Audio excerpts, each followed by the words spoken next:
Yo, welcome all of you to the first episode of the Crate 808 podcast. If you're a hip-hop head who loves the golden era of the 90s, this is the place for you. We're here to provide a healthy dose of nostalgia by travelling back to that stacked decade and talking to the heads from the scene, as well as arguing over the classic albums of that time and generally chatting shit about hip-hop, which is what us old heads like to do.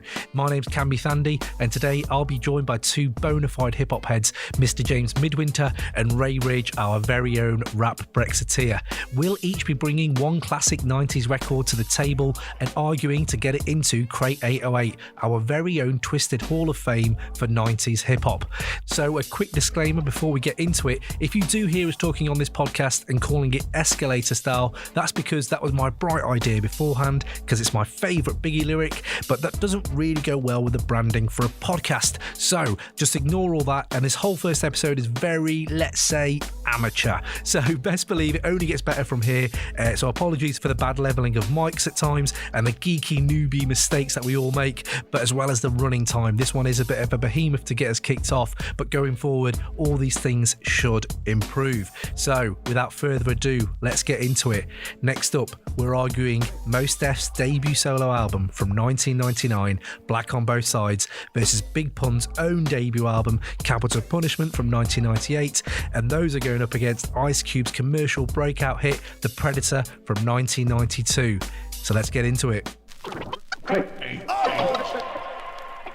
Right, okay, so lads, to ease ourselves in before we have our debate, tell me, what's the least hip-hop thing you've done in the last 24 hours?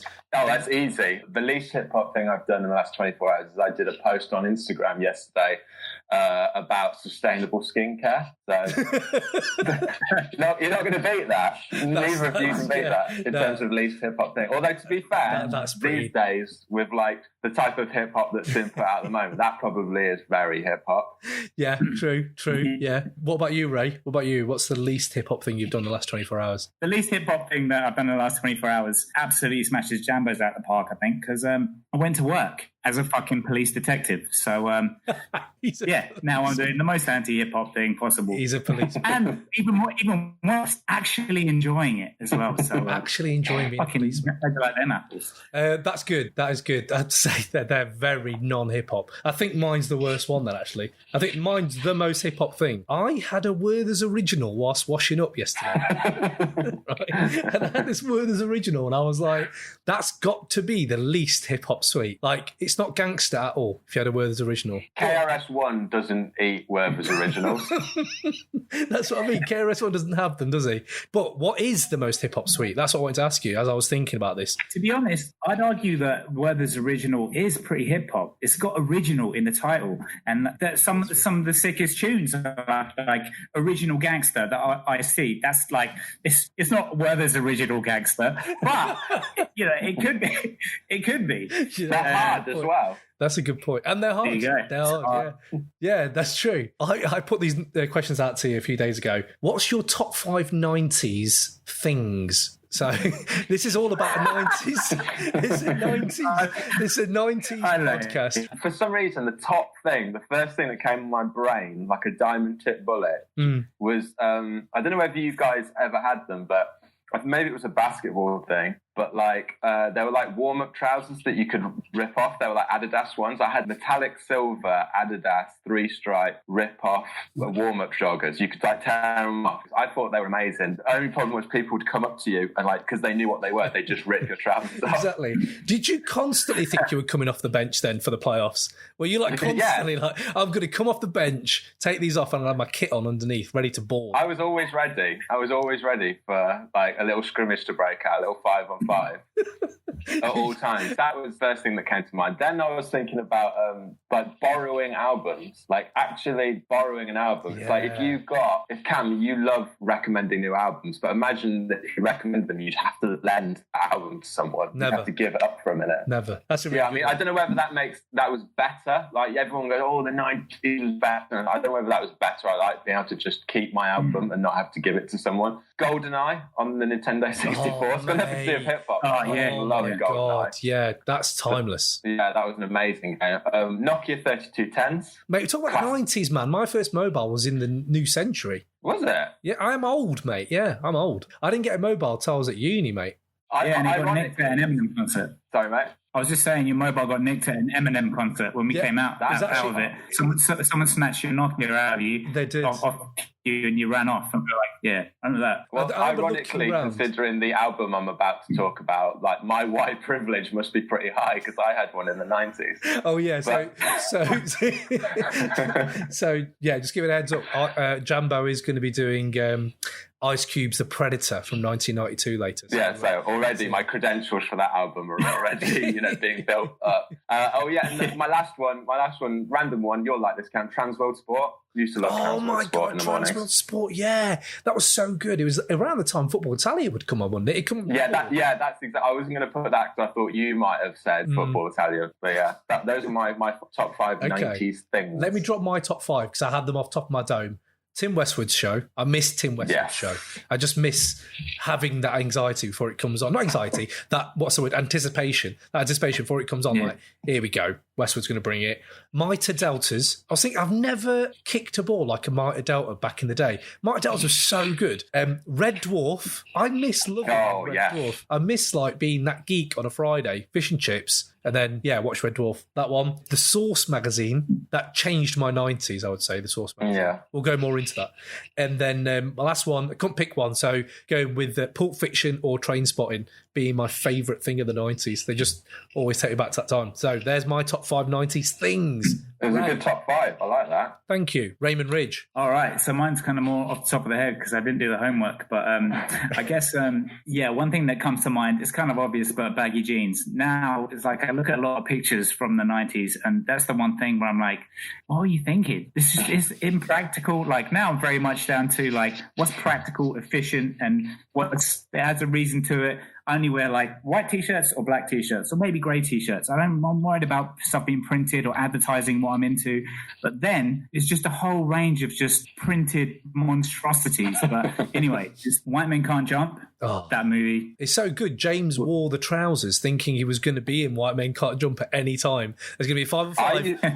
I used to love White Men Can't Jump so much that there was a move that Billy Hoyle does at the start. I was I practiced that move over and over again. Really? That's what I love that film, yeah. Oh, man, wicked. I know. The one thing that's just very 90s and so not hip-hop, Oasis. Oasis was a big part of my 90s, and there's also the first concert I went to was Oasis at Nebworth, which you went to Nebworth as well. Prodigy were there as well. I mean, that was a ridiculous concert. That gig was it's historic. That's historic, isn't it? Everyone banged on about Nebworth and Oasis then. Ray, can I ask you a question?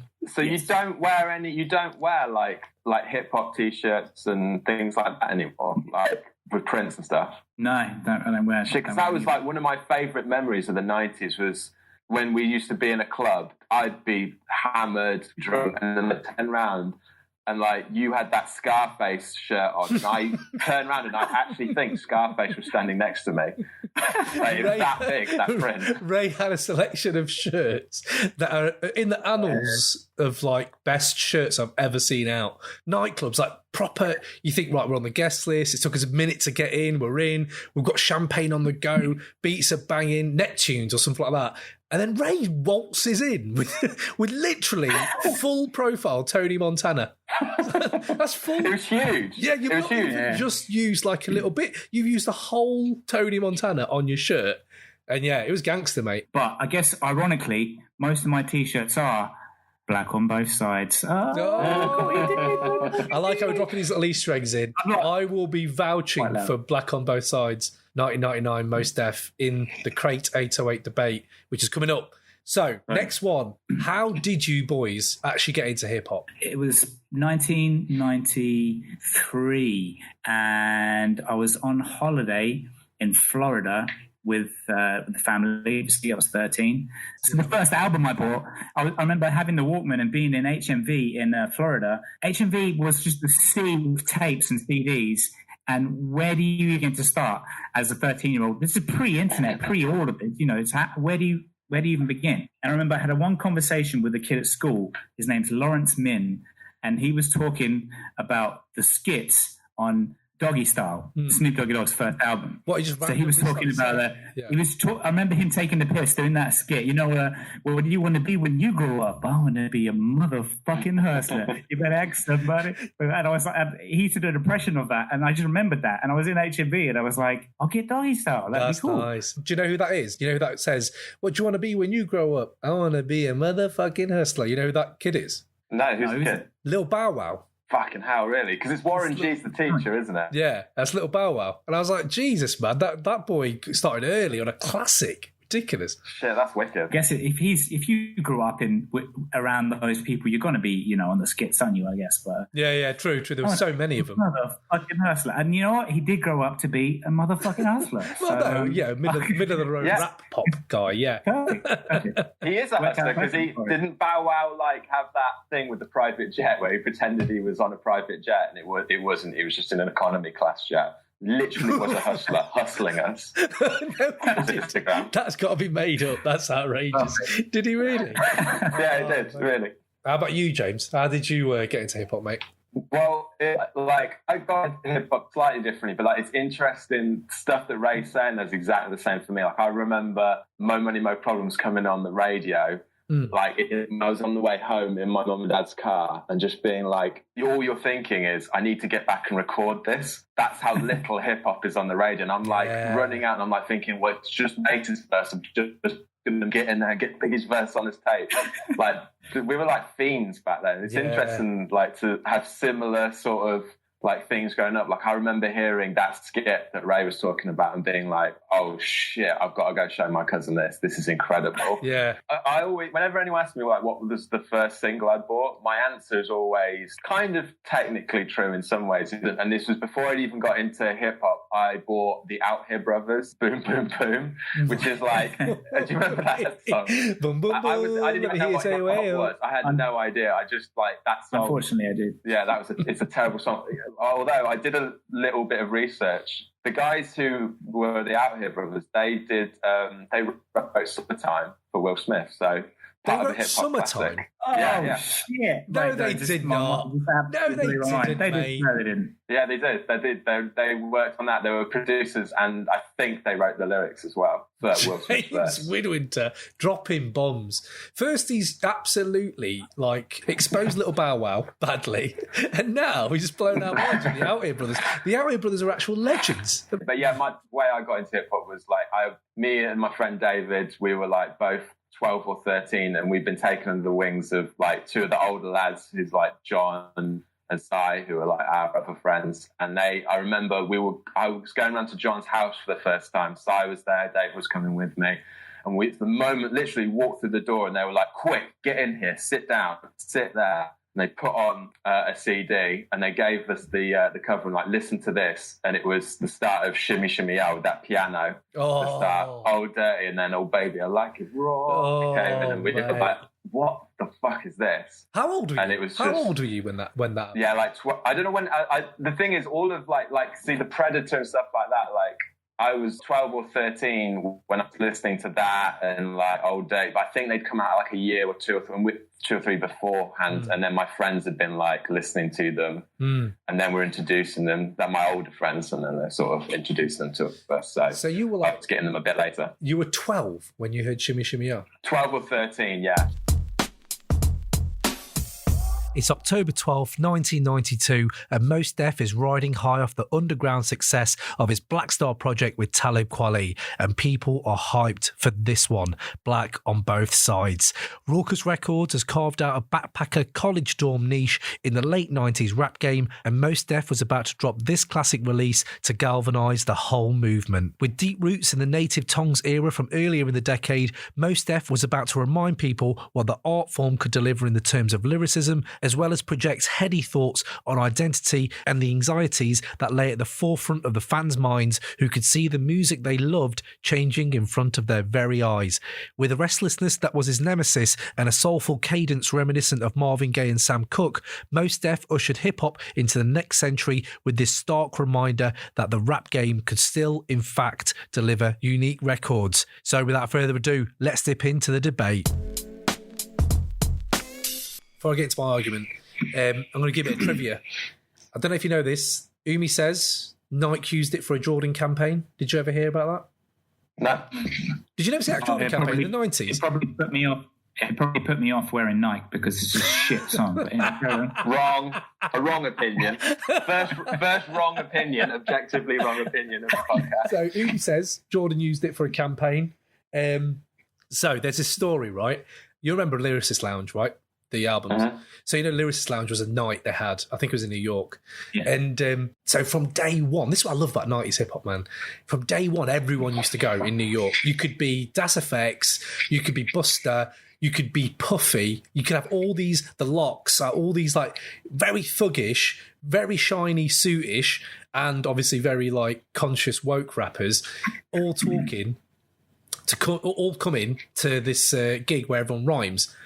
And apparently in 99, Puffy, he was massive back then. He was a pop star in 99, Puff Daddy, I think, I would say. He was still going to these lyricist lounges. He was still going. And Talib and Mos were at one time, and Mos started talking about, started ripping people using his the children's story track from Black Star. And he was saying like how all these rappers now, they're using like samples that are really recognisable, like Blondie, Queen, David Bowie, all these. And Puffy got really angry. He had a massive go at him, apparently. And Mos Def was like, it's not about you, it's about everyone. But it was so weird. Why does Puffy care? Like, why are you there? Why do you care? You've sold so many because of your samples. And, I just remember reading that. But to be fair, he did use some really fucking obvious samples. In a really, well, don't get me wrong, I partied with the rest of us to those tunes, but there was some, no. Some well-used obvious samples. Yeah, no, true. And also, who? Black on both sides? Or no, Puffy. Oh, you can see why he was a bit touchy about it. Yeah, I know, but I'm just thinking, why is he going though? I don't understand. Well, fair play. That kind of shows he's proper into it, even though. But if you had a beef with Puck and like your best friend had been killed, you'd probably be a little bit jumpy. Oh, whoa, what are you saying about me?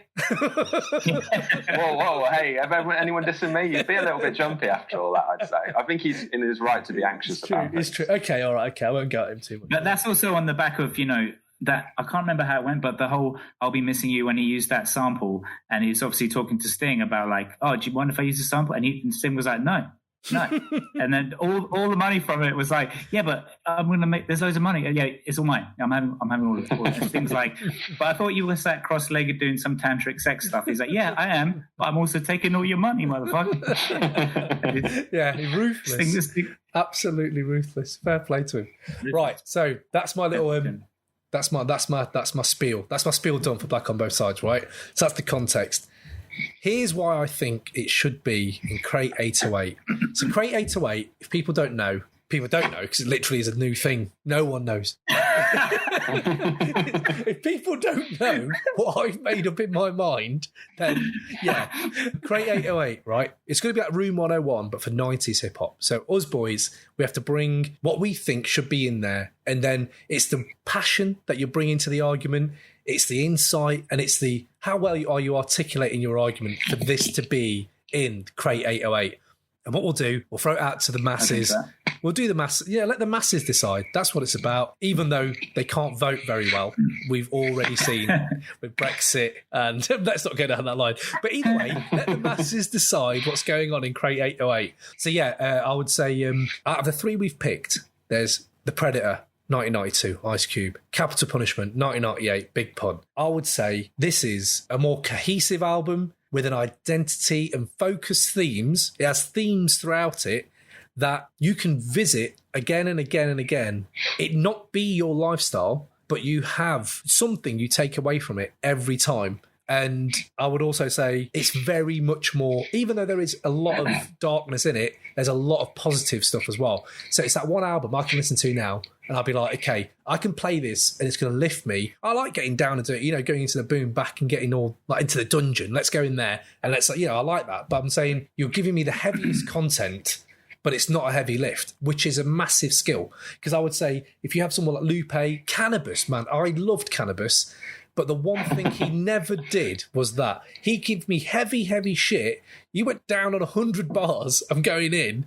I love it, but it's just always a heavy lift. It's never a point where I can just be like, that was uplifting. Yeah, exactly. Yeah. And it's also like, I didn't have to work hard for that. You've told me something in an interesting, funny way that I can take and kind of, like you do with art, you like take it, adapt it out to yourself kind of thing. I'd also say out of the 3 we've bought, this has aged the best. I would say like I could put this on now and people will bump to it who aren't from the 90s, whereas the other stuff, I don't know, to me, just sometimes it does feel a bit dated. And there's even the lyrics, though, for like, there's Cuban pun lyrics that are dated to me now that for me, Mos Def doesn't bring. He doesn't bring a lot of dated stuff. Like, it still kind of stands up. And then, and I would say it's wide-ranging. My other piece of the argument is, it's what it just reminds you. Hip hop isn't just one thing. Hip hop is a multitude of different things. You can have jazz, singing, and I get this singing argument is going to come up, which is like 70% of it is singing, 30% of it is rap. You could say that, but I don't think. I think like it works really well. He is a good singer, and I also think that when he is bringing rhymes as good as he's bringing them, the apex of his career on this album, I would say that you can't. You can't really have too much of a go at the singing because it's like you're still getting the rhymes. It's like Lauryn Hill. She had so much singing on her album, but like, it's kind of that thing. Yeah, I like the singing on it. Sorry to interrupt you. I've always liked Boomy Says. I've always liked him singing, and I never really I always thought that The Love Below is kind of what influenced the modern sort of like rappers singing. But really, is he the first rapper to like properly sing on the record? I was trying to think about that yesterday. This is the thing. A bit groundbreaking. It's got to be one of the few. Nate Dogg obviously was. Listen to what you're saying. You're saying is he the first rapper to sing? Like we're talking about a hip hop album where a hip hop artist raps, and we're arguing about how he brings the lyrics and the passion, and then he stops and starts going, "My Ubi says where your love in the world." It's not hip hop, and it's not even the worst. It's bad track. It's not even the worst track on the album. Okay, right. But anyway, that's probably hardcore rap Brexiteer. We're going to go. That's like Nigel Farage of rap. The rap Brexiteer. That's your moniker from now on. The rap Brexiteer. Here he is. I'm just saying, right? So basically, yes, it has resulted in Drake. It has resulted in Drake. I don't mind Drake. I like Drake now, but I had my hate on him for a few years. I did. It's when people used to tell me that was hip hop, and that isn't hip hop. Now I know what it is. Back then I didn't know what it was. This is Drake I'm talking about. With Mos, let me just finish off my argument quickly. I've always loved it as well. If an album's going to go into Crate 808, you've got to take me somewhere. You've got to take me on a trip. And this album takes you to like a neighborhood. This is a neighborhood like album that goes global. Like I get what it's like in Brooklyn when I keep hearing, and he bangs on about it loads. He bangs on about his home loads, right? So I would say he bangs on about his home loads. So my hot take from the album is Mos Def is lost. He's lost. He keeps banging on about travelling. He did The Travelling Man with DJ Honda the year before in 98. He's got Habitat on here, Brooklyn on here, Respiration, about the city breathing. He just keeps saying, like, I love my home, but I'm also like, my home is where I'm at. And it just really hits home at the African diaspora that obviously in America's is just fucked up. It's just completely fucked up. And the way he feels lost is another theme. When I went back to it this time, that kind of theme I still didn't get like the first few times, where you're like, oh, you're actually quite aimless. It's quite aimless in this whole album. And the lasting legacy of Black on Both Sides for me, this is like Bill Hicks' red pilling album. This is an album, it inspired Kanye, but maybe for the wrong reasons as well, because a lot of the arguments he's making are, to me, as a 19-year-old me, it blew my mind. I was like, I did not know about like the stuff you're talking about, society, how it works, how it's all contradictions, the contradictions of social constructions and all that. I did not know about that. But now I'm like 20 years older, you can kind of pick apart, they're quite rudimentary GCSE arguments for like what's going wrong in the world.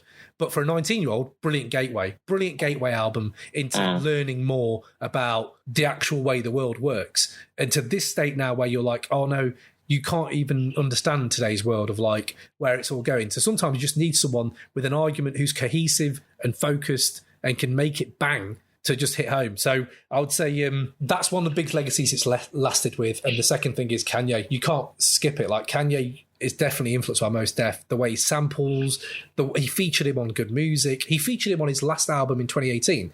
So Mos Def is always there around the Kanye vibe. And you can hate or like Kanye, whatever, but you can't deny Kanye changed hip-hop. So Mos Def's 99 album, which could have been 2000, only a few months off, it is one of them kind of milestones where you look at it and think, oh yeah, that has actually resulted in a lot of the stuff I'm listening to today and the way people are approaching music as a project. So yeah, that is what I would say is why Black on Both Sides needs to be in Crate 808. Come at me. Let's go. What are your boys' arguments? I kind of agree with. It's interesting. I kind of agree with. I love the album, and I do think it's a classic. I wouldn't say like I've got there's a few funny things on it. It's harder to have a pop at Black on Both Sides than it is to have a pop at Capital Punishment for me.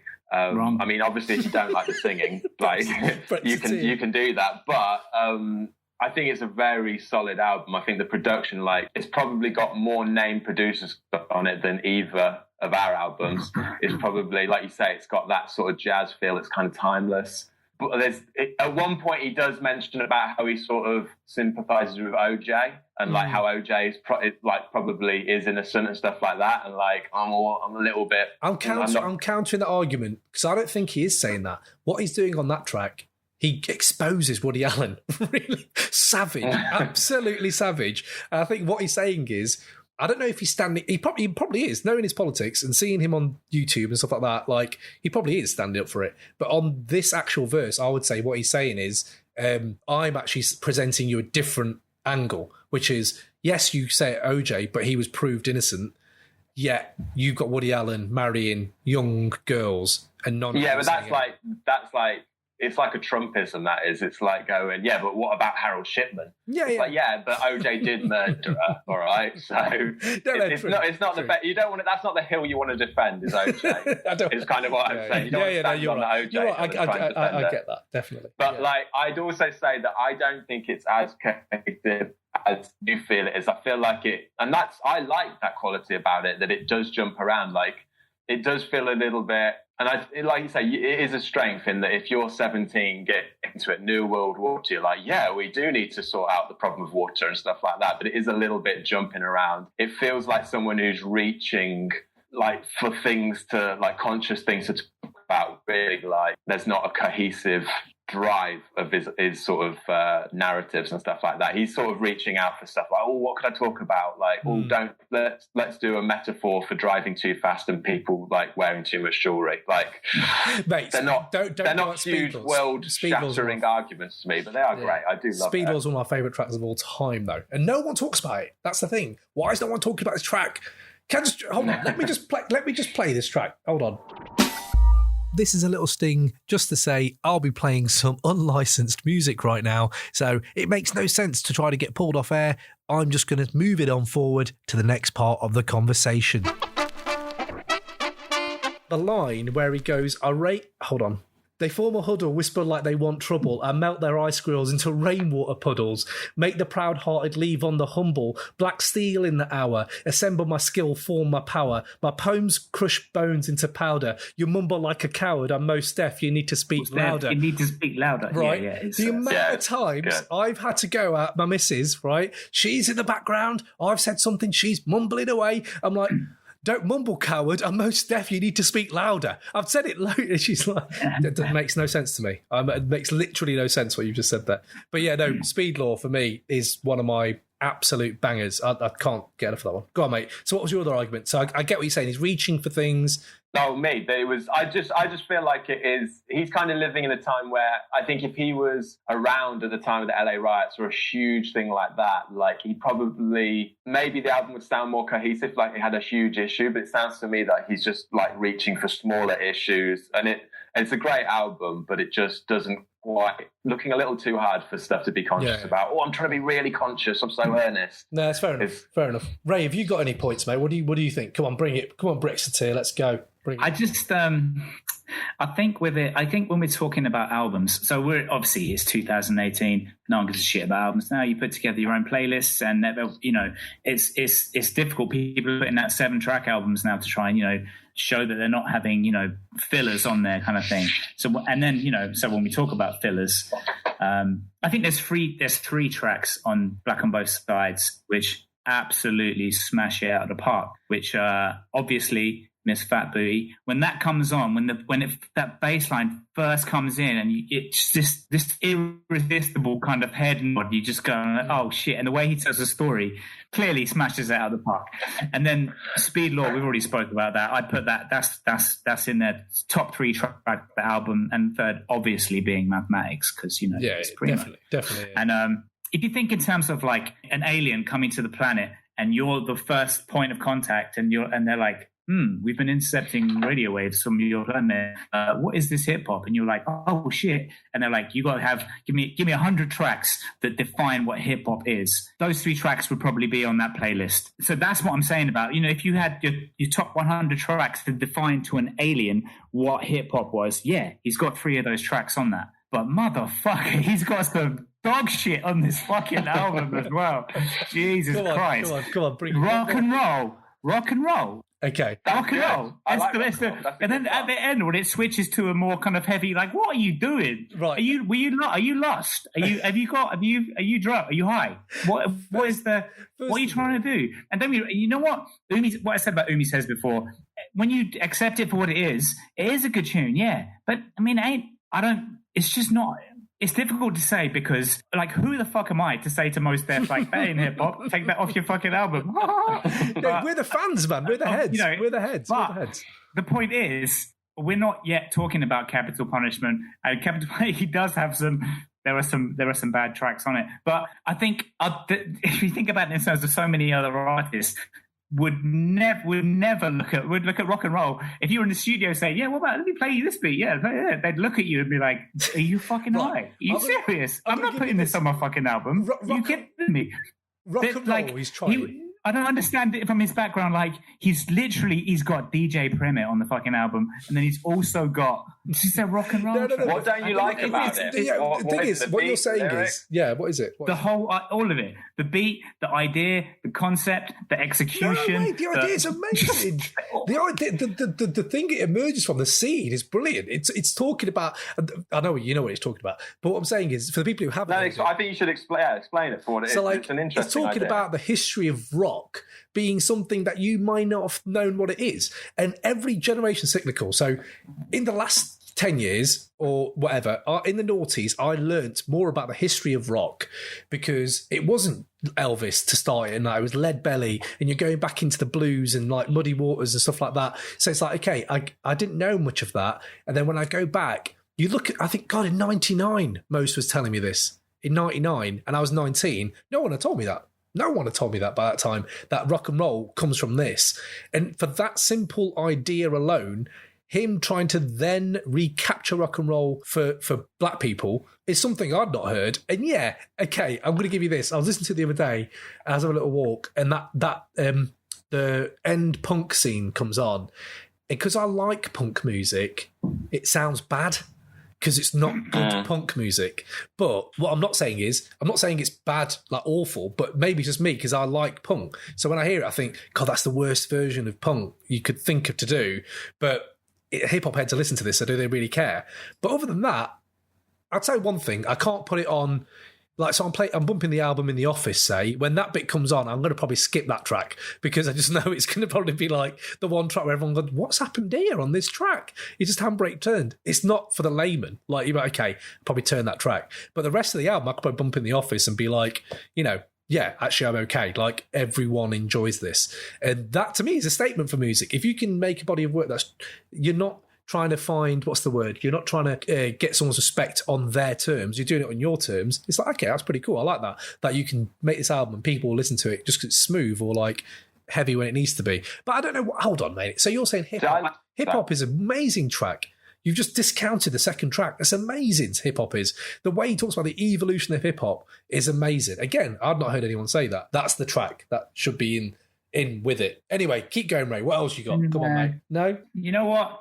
if I had to have I'm not going to backtrack, but when I said those previous, 3 tracks did I say? I said Miss Fat Booty, Speed Law, and Mathematics. So hip hop would be number 4 behind those 3. Yeah, don't get me wrong. It's definitely got some good tracks on it. You know, I'm not taking it away from it completely, but I just feel like, I don't know. It's like he's not. There's no.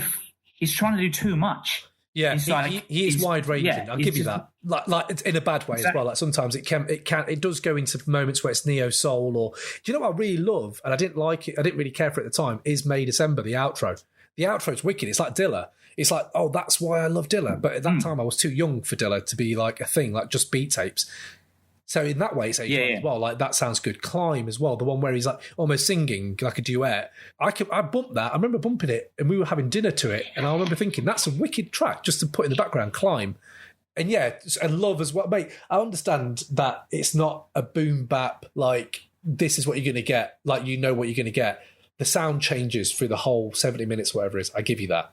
Is there any other arguments? Have we got any other arguments to get Black on both sides? Against it, I don't. Yeah, I'd say I just wanted to say that rock and roll, like I feel like it's dated badly, and like now we listen to it older, it is a bad version of rock and roll, and he flips into that punk sort of section at the end. But I remember at the time feeling like, and I think it shows in the record, that it was quite a subversive thing to do, what he did there at the time. And you can tell also by the way at the end, it's got like, you hear the producer going, well, that was great. And like he says, hi, Mom, at the end. And it's kind of like saying, he knows at the time that was crazy what he did. It's like a little wink.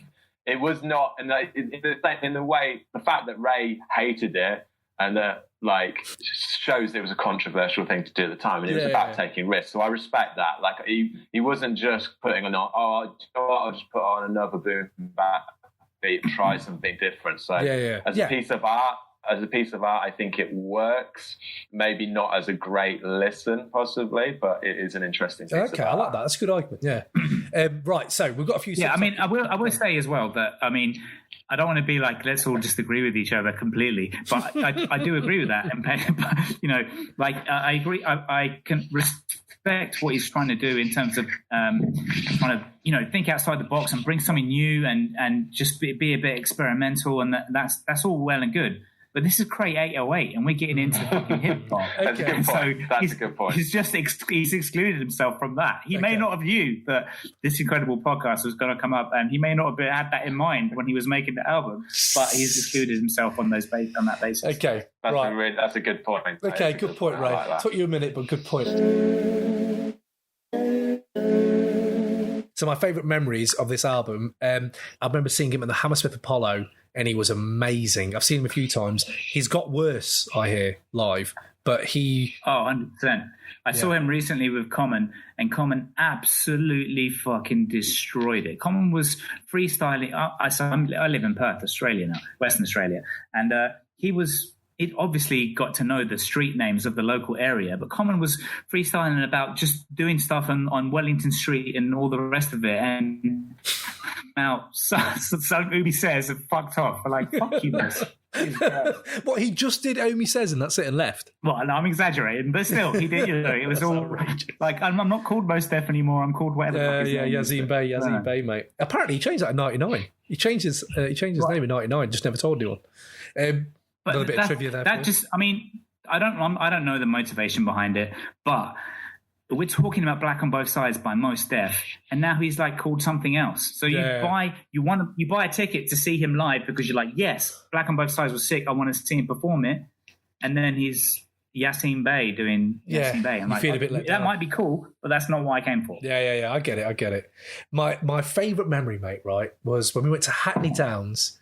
I think it was about 2000. Right, and the Raucous had a tent. Do you remember, Ray? So it was just Raucous acts in that tent, right? And these boys all did a solo set. Then they all came on at the end together. You had Talib Kweli, Mos Def, Pharoah Monch, and I remember at that time the tent was sweating, like dripping. It was ridiculous how hot it was. And I remember at the end, just like when Mos, Pharaoh, and Talib were on the stage together, and we were just going. Haven't been that into like a gig since, I don't think. Like, you're in it. And I remember now looking back, James Brown was playing on the main stage and we allowed it. We didn't even think second thought, like, oh my God, James Brown's here. And James Brown's a legend.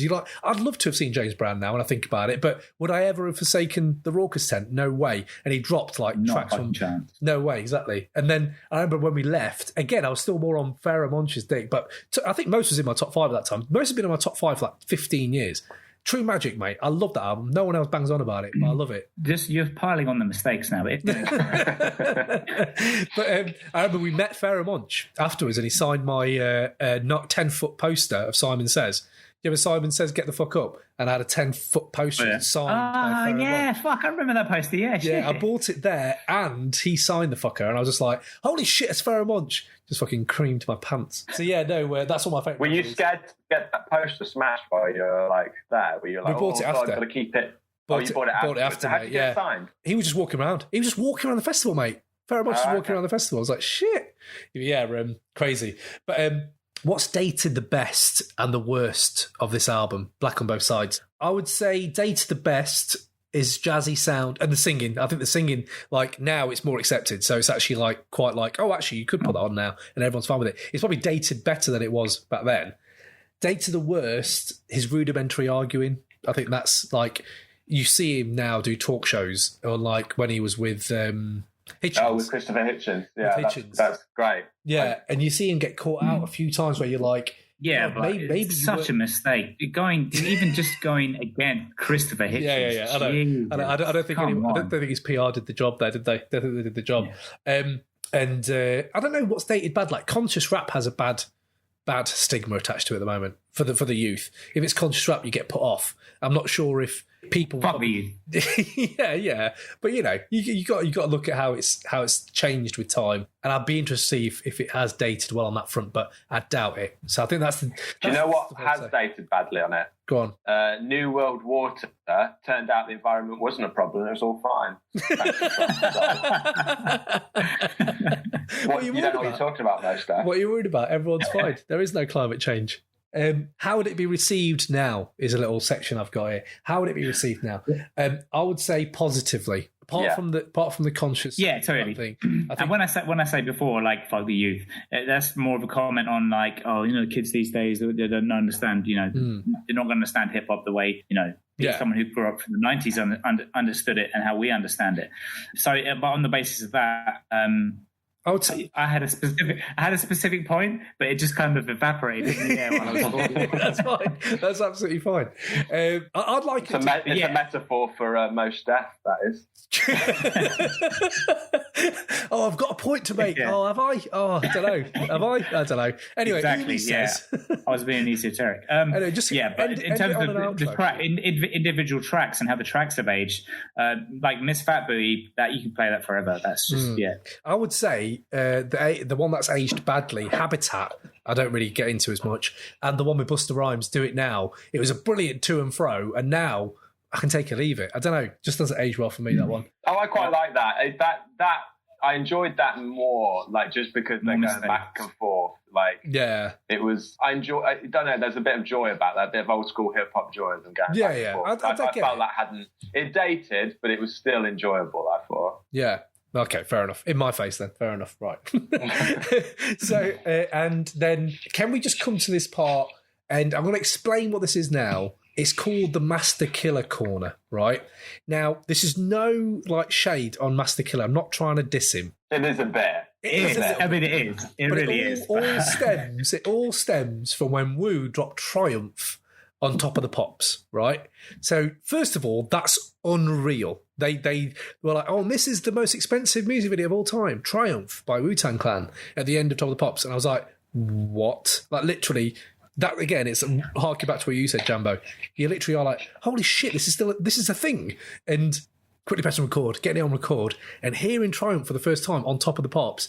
And you hear all the lines, and you're like, Jesus, Dex killed it. Oh, my God, Meth's killed it. Oh. And then Master Killer comes on. And he just completely You're just talking, mate. And I was thinking, oh, this is a bit. He's doing a bit, and then he's going to come back in. And no. He just talks, hardly rhymes. Or maybe if he rhymes, but I remember at that age, I was like, what is happening right now? And then, boom, goes into Ghost and Ray. And you're like, oh, no, we're okay again. And I never felt that let down by anything in hip hop, except for when Master Killer dropped his rhyme on Top of the Pops in the video, right? So this is what I'm trying to say. What part of the album has made you feel let down the most? They could be amazing MCs. They could be, brilliant at whatever they do. But on this time round, they let you down. And I don't know your arguments if you have them for this, but you can't get worse than Talib Kweli on this album. I know that, right? The beat is sick. Mos has just killed it.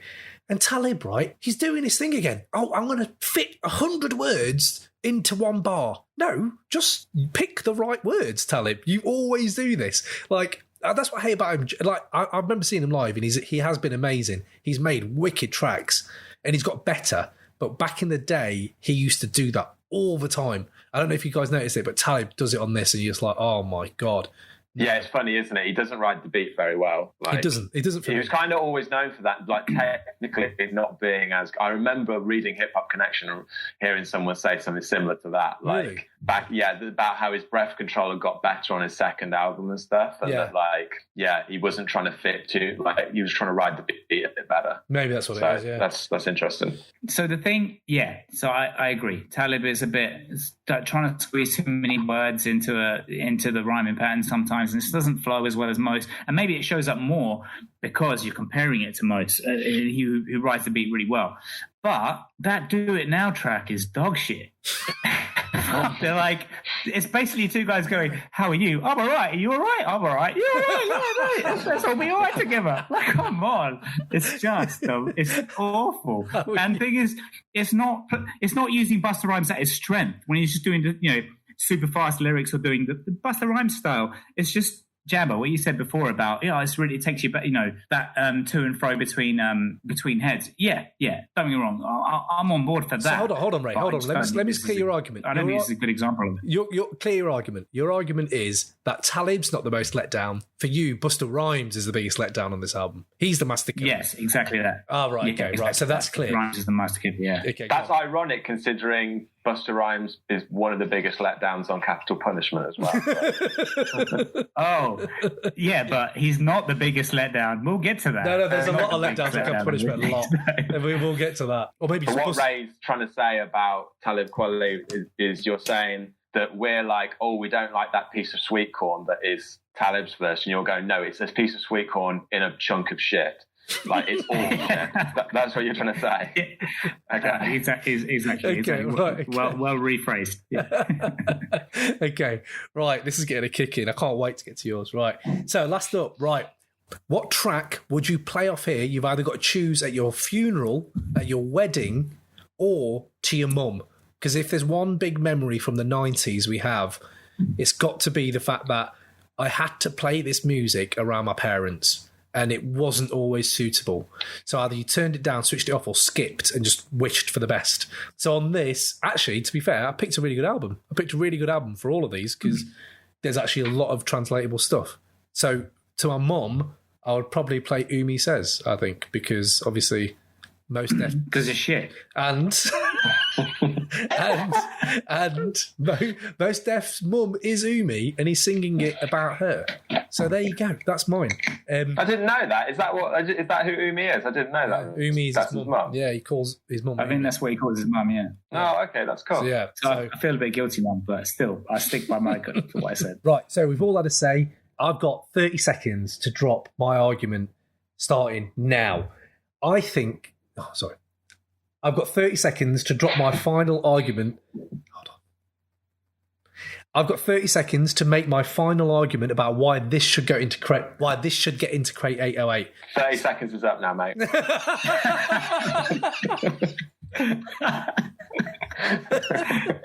Brilliant. Right, so now I've got 30 seconds to make my final argument about why Black on Both Sides should get into Crate 808, starting now.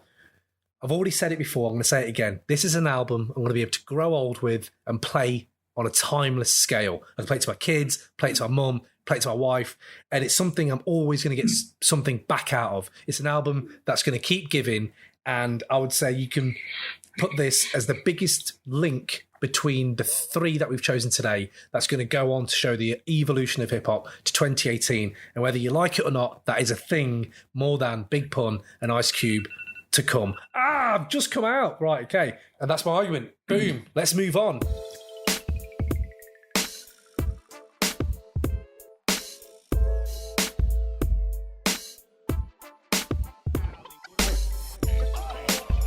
Let me just take a small chronic break here to let you know how you can get in touch with us here at Crate 808 and maybe even win a dope t-shirt with our sick podcast album artwork on it.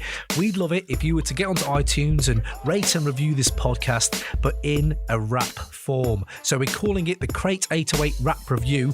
We want you to drop some bars on there reviewing the show, and we'll pick out a winner who gets a free Crate 808 t-shirt. So get rap reviewing, and if you want to get in touch with us generally, hit us up with an email to crate808@gmail.com or Twitter @crate808, or peep our stream of 90s hip-hop content on our Instagram @crate_808. Alternatively, you can use hashtag crate808 to give us a shout. Now, back to the show. It's April 28th, 1998, and the 90s hip-hop scene just wasn't ready for what would become one of the best displays of lyricism on record ever. Big Pun's debut solo album, Capital Punishment. Here came a rap god who was a beast on the mic, boasting about shattering your dreams whilst ending some middlemen in the middle of Little Italy for literally not doing diddly. Big Punisher's rhyme schemes dazzled us all back in 1998, and they still do to this day, showing how humour, gangsterism and gritty real talk could combine to give hip-hop a whole new Puerto Rico flavour. Capital Punishment provided club bangers as well as heavy street anthems and became the first Latin rap record to go platinum whilst also being nominated for a Grammy. So without further ado, let's get into the debate. A bit more about Pun, right? Absolutely huge bloke, filled a room physically and obviously, you know, like with his humour and attitude. I was looking back on some of this, Ray. You may have digged into it as well. But have you heard how gangster Pun actually was? Like, you know, when you listen to it in England and Westwood, you all think they're all gangsters, but not really. It's a bit of an act, isn't it? And it's a bit like wrestling, isn't it? Like, oh, but some of them genuinely were absolute gangsters, killers. So, right, I watched this interview with Prodigy, right, from Mobb Deep, and he was saying he went round to Big... This is how... I don't even know if I like Big Pun. First of all, he pistol whipped his wife, which isn't always great, right? So you know he's a little bit off. It isn't always great. It's always not great. It's always...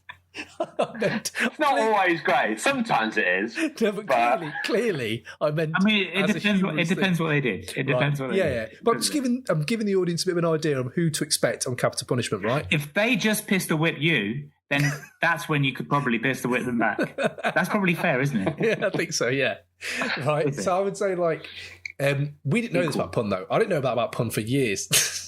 I didn't know that about Pun for years. Like, I didn't know he'd done that to his wife when Capital Punishment came out. But giving a bit of context about him, I didn't know half these things. Apparently, Prodigy came round and Big Pun and like 20 of his mates are in the room, right? So he's massive.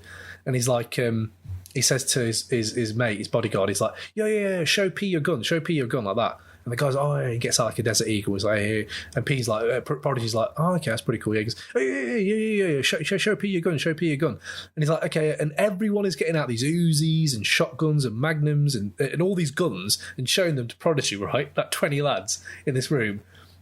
And apparently Big Pun goes to Prodigy and, what you carrying, P? What you carrying? Like, well, show us what you're carrying. He goes, I left my gun in the car.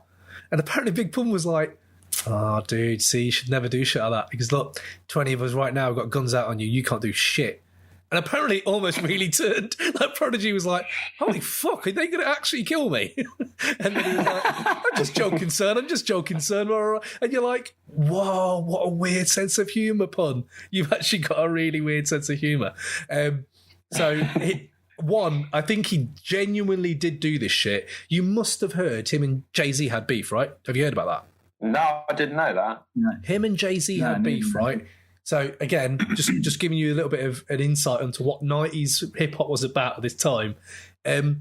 So they were in a nightclub, Terror Squad, Big Pun's in there, Fat Joe's in there, Cuban Link, all them boys, right? And then Rockefeller are in there as well, in the same VIP, right? And Rockefeller apparently one of the Terror Squad lads comes back with a cut and he said, them motherfuckers just hit me with a bottle or whatever, just bottled me. Apparently, Jay-Z was supposed to perform. No one knows for sure if he was in VIP, but Cuban Link says he wasn't, right? But it'd be amazing if he was, right? Apparently, they went at it, and Big Pun pulled out a Rambo knife. He pulled out a Rambo knife and was chasing these motherfuckers in VIP, right? And then Cuban Link tells all these other stories as well. Like, I just had to do a bit of digging on Cuban Link. I just wanted to know, is he still around? Because Fly Pelican Fly on Off the Books, and I actually really enjoyed his lines. And he's like, yeah, there was a time we were on tour, and Jay-Z, there was a beef going on between our crews. Cuban Link went into the green room, like on tour, and he said he just saw Big Pun chasing Jay-Z around the sofa. And Jay-Z's like, no, chill out. And I was like, what a sight. Am I just opening a room? Holy fucking shit, this is a bit weird. And apparently, like, Jay-Z, like, there was a lot of beef. There was a lot of this beef. And do you guys remember Source Money? Yeah, I remember Source Money. He's on Money Out Thing with Jay-Z. Money Out Thing, I think he is. Is Bleak on that? Yeah. I think. Apparently Bleak was in the VIP when that fight went down. I'd like to see how Bleak handled himself against the Terror Squad. Badly, being as Bleak usually does everything badly. I do like some Bleak tracks that he is fucking garbage. He's got some shit though. But there's some brilliant bits. Like, you think about how Pun is just outrageously gangster. So Source Money dropped a diss tape, right, to Terror Squad and Pun and Joe. And Source Money got it to DJ Who Kid, right? DJ Who Kid has now got the only mixtape with it on, right? Apparently, it gets taken by these guys going, we're going to go get you hooked up with some, I don't know, some deal or something they had going on. He got to the projects and there was a van and he opened the van up and fucking Big Pun's in there with an Uzi. And he's like, what the fuck? And he goes, come talk to me. Sits in the van and DJ Who Kid's like, what the fuck? He goes, I heard you got this tape. I know you got to do what you got to do. I know that's how you make money. That's the latest shit. But he's dissing me and Joe on there, blah, blah. And you're like, what the fuck? Like, that alone is a bit weird. Handled it, dapped, it's all good. They left. And DJ Hooker was like, I thought that was like really gangster until I realised that 2 van loads of Puerto Ricans drove through. They were ready to go to war in case any of DJ Who Kid's mates pulled out some guns, and they were all strapped with like semi-automatics. And it was just like, holy shit, Pun, that's how Pun's going on. Like, you know when he has that track on, Camp's Punishment, You Ain't a Killer, you genuinely can see him getting very fucked off with people saying they're killing people, when he's like, oh, no, I genuinely do kill people, though. That's my thing. I have a Rambo knife in a nightclub. So, yeah, so that's a bit of trivia for you. I had to drop that to you. But the thing is, you go up against Jay-Z. Jay-Z's too smart. So I think Jay-Z probably went for the long game, and he was like secretly Uber Eatsing KFC to Pun's house. And you know what? Jay-Z won. So Jay-Z won. Jay-Z's still alive. That's probably too dark. He's alive, yeah. He's not dead. He won by living. Yeah. I won because I'm still breathing, right? So I'm going to hear your argument, but don't forget to remind me to tell you about the 1997 roundtable between Big Pun, DMX, Cannabis, Mos Def, and do you remember John Forte? Yeah. Oh shit! He's in jail now. He's like a drug. No, like mate. He smuggled drugs or something. You've done what all of us thought, which is just believe and think that's it. No, he's out of jail now. He's like an artist now. He's not in jail anymore. He went to jail for a bit. Yeah, and I remember reading about. I was just doing a bit of digging. I was like, oh, so he's still around doing anything. But don't let me forget either at the end where I've got the sort of Summer Jam screen fact. I'm about to put him up on the big screens on Summer Jam and show him up with a good fact. Oh no, like Prodigy in a tutu. Okay, I've got to remember that.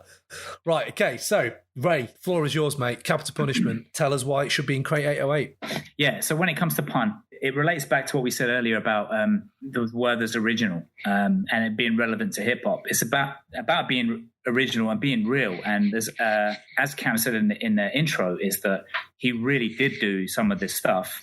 You know, some of the stuff he talks about on Capital Punishment, but he's also very tongue-in-cheek. There's a lot of jokes in there, like you know, all of it, everyone pulling out all of his mates pulling out their guns, and Prodigy just being like, "I left my gat in the car," and he's like, "Oh shit, you did, son," or whatever he might have said. But you can hear that in the tracks and in the skits as well, which is another thing I might throw and highlight about why Black on Both Sides shouldn't be in there, because it doesn't have any of the skits. Like Big Pun has some. I wasn't going to start with these, but I'm going to start with the skits. But the He's got some ridiculous skits. You're going to talk about the worst thing on the album first. Brilliant. That's right. The skits are the worst thing, literally. Oh, no. Horrible. Don't get me wrong. One of the skits is awful, but also the so-called greatest rapper of all time also had an awkward listening sex skit on his album as well. So Big Pun does have, like, why am I listening to you having sex? I don't understand. I don't understand what the motivation is to put this on your fucking album. What were you thinking? But he also has back in the back of the back of the head, back in the back of the back of the head. And there's the other one where he ends up rolling up on a bunch of guys that I don't know if they're sitting in the street dealing drugs or whatever, and he rolls up and then they end up shooting everyone. He's like, "Oh man, you hit?" It's like, yeah, I'm hitting the leg. And you gonna make it? Oh yeah, I'm gonna make it. And he just shoots him. He's like, yeah, dick. And it just given that story that you gave in the intro, maybe he really did do this. Yeah. And then all of a sudden, it's not funny. Yeah. It's like, By the way, shit. spoiler alert, he didn't do any of this. I'll tell you for a fact that's not him banging. The guy who recorded all the skits, I watched an interview with him on YouTube, and that's Cuban Link smashing up a sofa bed. And Big Pun just watching him going, "Yeah, son." That just really is true. It's true. What a creepy situation that is. Pretend to be me having sex now, Cuban Link. He was jumping up and down on the sofa bed. I think it was actually. Imagine he's like, "You have sex with two women, and I'll watch." But he's got lots of guys. Now that you told me about the Prodigy thing, I just imagine him holding a gun, telling you, "Go on, pretend to be me having sex." He's a creep. Yeah, I know. So right, But then we get to the actual. Say again. These skits are great because of what he said back in the back of the act.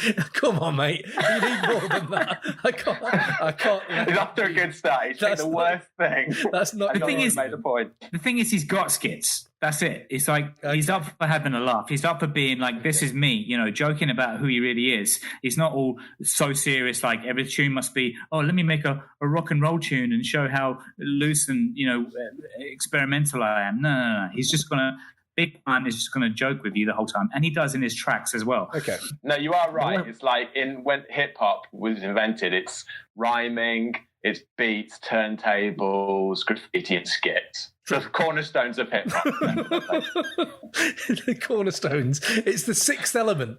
Is skits. KRS-One was always like, skits is the most important part of hip hop. Hey son, if you ain't got skits, you ain't got anything. Literally, the best thing on Predator is the skit. That's it. That's all you've got. And you've already blown it out of the water. But that's fine. That's fine. So when I said before about Mos Def having 3 of the tracks that I play to an alien species that are asking, "Fuck, what's hip hop?"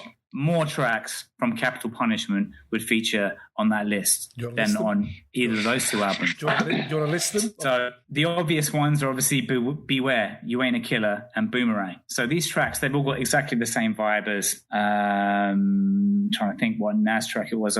So the message on it was written. It's just that kind of like, if you're walking down the street listening to these beats, and it's just the irresistible head nodability should be, I don't know how, if it should be quantifiable somehow, but you can't mention that list without talking about Still Not a Player. It's something that's done with hip hop a lot when people are like, "Oh, I've got to have the R&B tune," and it's so easily done badly. Yeah, as it is on this album as well. Still, it is. It also is done badly on this album. I'm not going to deny that. But Still Not a Player is, if you had a list of the top 5 versions of it done well, brilliantly, It's Still Not a Player is at the top of that list. What else could be on that list? I've got to stop you on that. Biggie, One More Chance. Yeah, Biggie, One More Chance. This is the difference between Biggie, One More Chance and Still Not a Player. Biggie, One More Chance still bangs. Still Not a Player sounds slow now. I listen to it and it's like, oh, we bumped this in clubs, but I don't get why I'm not moving to it now. I hear One Chance remix and I'm like, oh shit, now I'm getting it. Like now it's still bringing me back to that. I've always said this about Capital Punishment. I love Capital Punishment generally. We'll bring our argument later, but to what you're saying about the R&B pop single, first of all, maybe he is like that. Maybe as a bloke, he is like that. But I've never really loved it when someone makes one for the radio. Like, I know you have to. I understand you have to. And I know Snoop did it on Doggy Style with What's My Name. But What's My Name fits so seamlessly into Doggy Style that it's almost like I'm just doing this because it's poppy, but I'm not reaching for you boys. Whereas Still Not a Player is that. Still Not a Player is, oh, by the way, this is for me to make money. And that's fine. That's absolutely fine if that's what you want. I don't think in a Crate 808 album, that should be something that we look to unless it still bangs. And to me, it doesn't still bump. I can't bump it. I'll switch it. And the rhymes, we all know Big Pun's one of the best MCs of all time. Yet them ones, I don't care for them as much as I do care for when I hear Beware and Dream Shatterer. When I hear those, I'm like, wow, Pun it still is on another level, but Still Not a Player. Can I give you my reason why? Like, I can ruin that song for you if you want. Go on. I actually like that song, and I did, and now I'm not gonna. I looked it up the lyrics on Genius yesterday, and I noticed something that's gonna ruin it from me. You know when Joe sings, "Who's down to crush?" I bet at the end, "Who's down to crush?" Yeah. Like, you're like, okay, it's a good refrain at the end, but the actual lyrics, and it gets lost in the mix a bit, is "Who's down to crush a lot?" That's the lyric. Who's down to crush a lot? It's just weird. It is weird. So yeah, that's ruined the song a little bit. It is. I didn't even. Do you know what? I never clocked that. That's the thing. I should have just left Capital Punishment be, but because I'm now listening to it again, because for this, it's bringing a lot of that home for me, Jumbo, where I'm like, oh man, I didn't know. Like, I'm not going to go into our argument yet. This is me seeing. Let's move forward. Yeah, you say what you got to say, Jack. Let's not slate him just yet. Yeah, you got to say what you got to say, Ray. I mean, and the thing is also we're talking about with Pun, there's specific lyrics as well. Like in this track, he talks about just the imagery of the in-house beach. That's the moment when you made it, isn't it? When you have the in-house beach. Imagine like next to me now, there's a beach. There's a beach, in-house beach. Which track is that? Which track is that where he talks about in-house beach?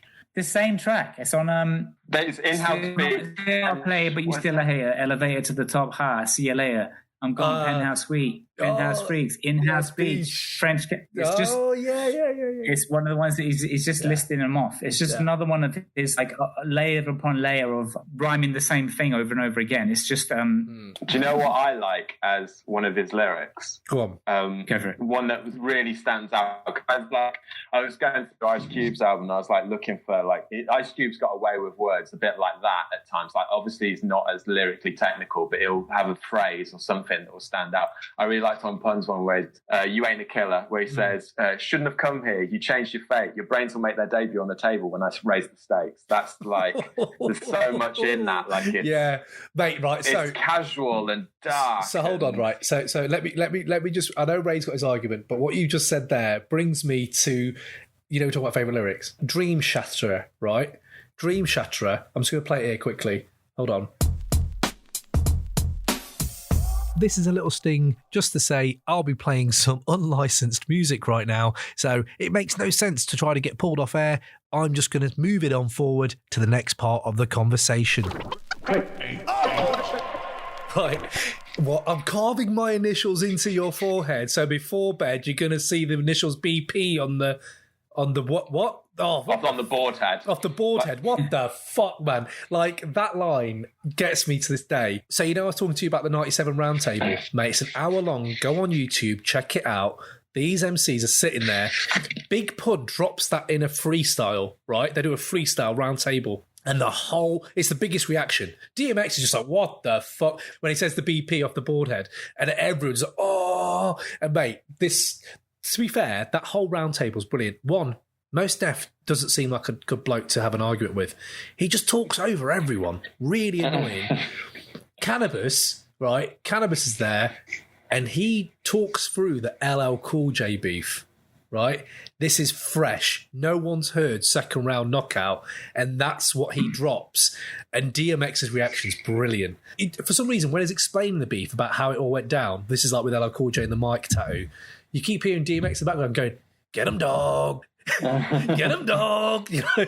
Oh my God, DMX actually is like that in real life. And there's one moment, right? It's fucking brilliant. The interviewer goes, trying to, get a bit of thing going with him. He's like, "What's everyone's favourite word? Like, what's everyone's favourite word?" right? What question? I know. And most Steph has one.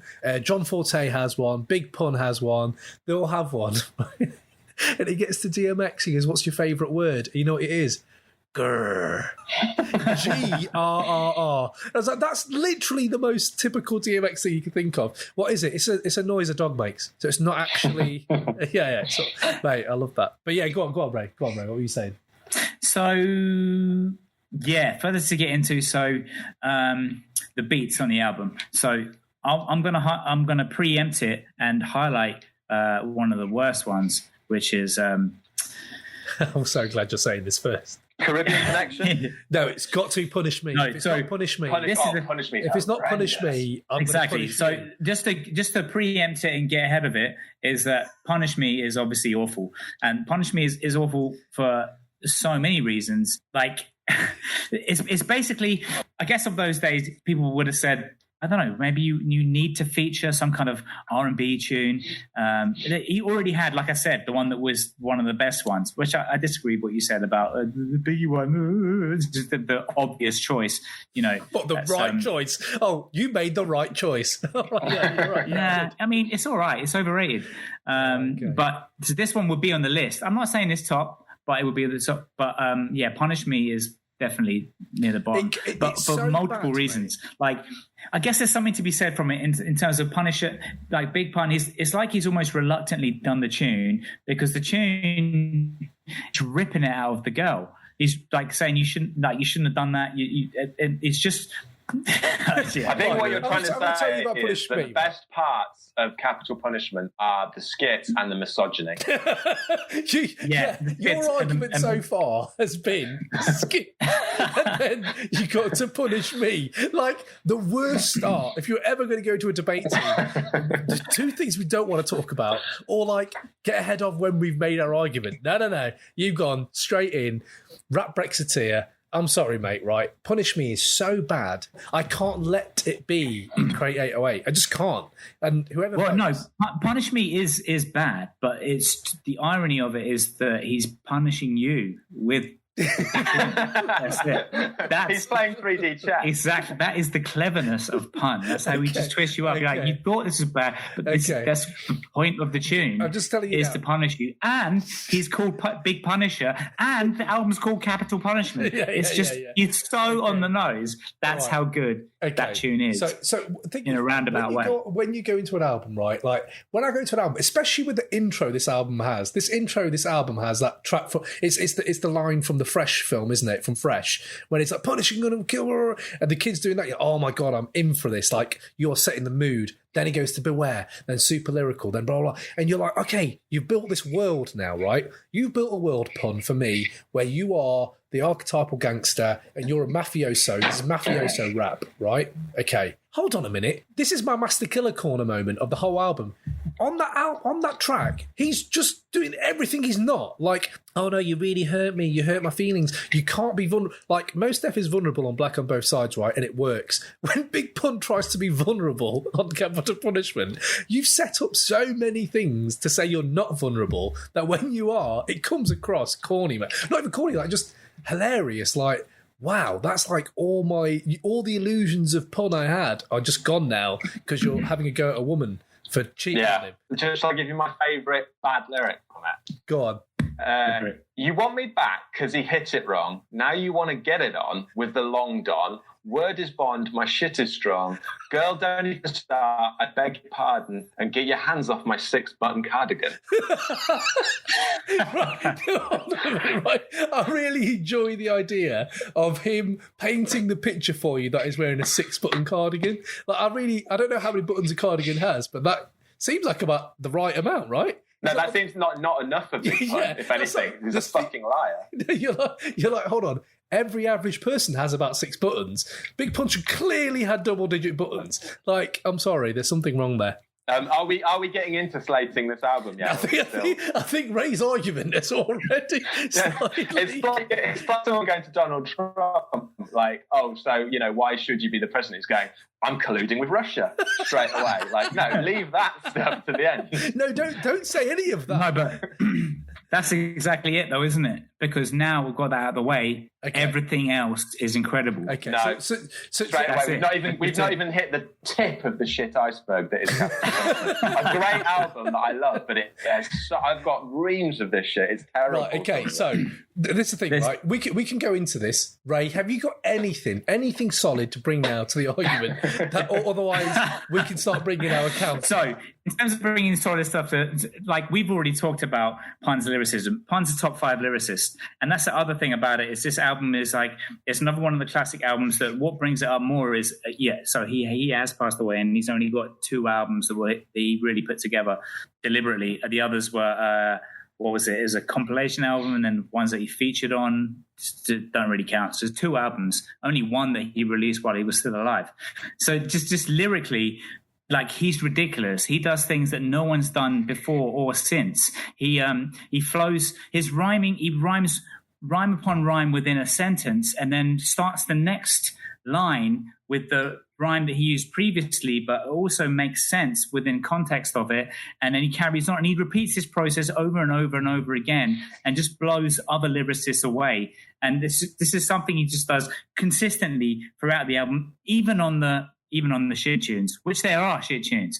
But he's an incredible technician, isn't he? Yeah, technical, multi-syllable MC. It's undeniable. It's undeniable. And if you were going to say, and if we're talking about top 5 lyricists, and for the way they weave words together with alliteration and just every different kind of rhyme scheme possible, there's no one else that does it similar to him, anywhere near to him. Like even so, another one of the weak points that I want to get preempt before you bring it up is obviously. So if we were talking about Master Killer Corner, I don't know when you want to bring that. Bring it up whenever you want, mate. Let's go. But again, I'm going to get in front of it. Wyclef shouldn't be allowed to make any point. If you're bringing Wyclef, bring Cannabis in '98. Don't just bring Wyclef. Cannabis has clearly written his rhyme on Caribbean Connection. Just put him on.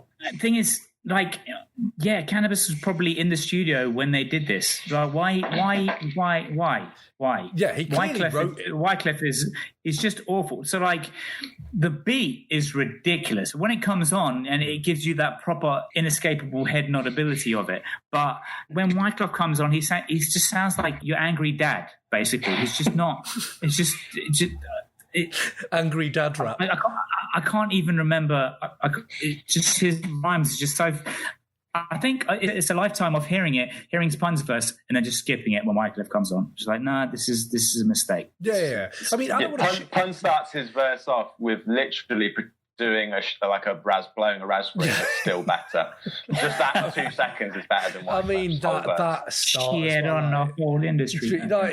You don't need. I don't know. It's just so childish. I'm not trying to say it's not good. Clearly, I love this album, but there's moments in it where you're just like, could you have done that better? I don't know. He's trying to be funny. He's trying to be funny all the time, and I think sometimes humour doesn't translate over years that well. Do you know what I mean? Like Packing the Mac still works for me, but like a lot of it doesn't still land for me. That's the problem I have with it. It feels like we're just shitting on Capital Punishment. We're not. Yeah, I bet it's hard, isn't it? Because like. To me, it's got tracks that are amazing. They're incredible. They still sound brilliant. But it is just crazy how much dross they put into it. I mean, like, I did a list of the guest spots, and they're like, Black Thought. That Black Thought verse at the start's probably the best one he's ever done, in my opinion. I love that Black Thought verse. And then it's Joe, Miss Jones, Wyclef.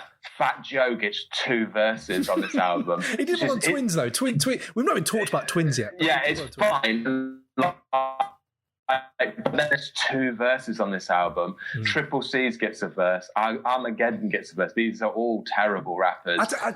There's some tracks where they do bring it a little. No, they're awful. Every single one. Like, I bet you couldn't quote a single lyric from one of them. That's what makes you highlight Pun even more. Is that everyone looks shit next to him because he's a top 5 rapper. That's true. And you know what? Saying that, so don't put them on the album. It's terrible. It's like taking a Picasso exhibition and just wiping the walls with shit, and then going here's one of his incredible works. Generally, everything I've heard about Pun is he was on it about if it's not fire, it's not going on the album. That's what I've heard a lot. Is like he was calling the producers every fucking hour. Like, is that new verse that someone's dropped? Is it fire? If it isn't, let's not get it on. Yet all this still leaks through. You're right. I'm going to come at you there. You're saying like about how someone compares to Pun. Pun's that good, right? I genuinely think that Black Thought wasn't ready. Black Thought was not ready on Super Lyrical. It doesn't. I like that verse. It's quite good. I don't like it, mate. I just don't like. Listen to it. I think what he even talks about how he's trying to do the mirror rhythm to Pun, but for me it doesn't work out. It actually makes Black Thought look really bad, which is hard to say in the 90s because Thought was bringing it. He still is bringing. He's amazing. He's like top fives. Again, so Black Thought is another top five. But that whole track, they're going, the last word of the previous one person's verse is the start of the next person's bit. So you can see they've written it together. I don't buy any. Yeah, that's cool. I've not noticed that. I'll have to go back and check that. That's interesting. The thing, the line in that I love actually is, I think it's the last verse Big Pun does on that track. It's all breath control. It's all bang, spits it in like 40 seconds with one breath.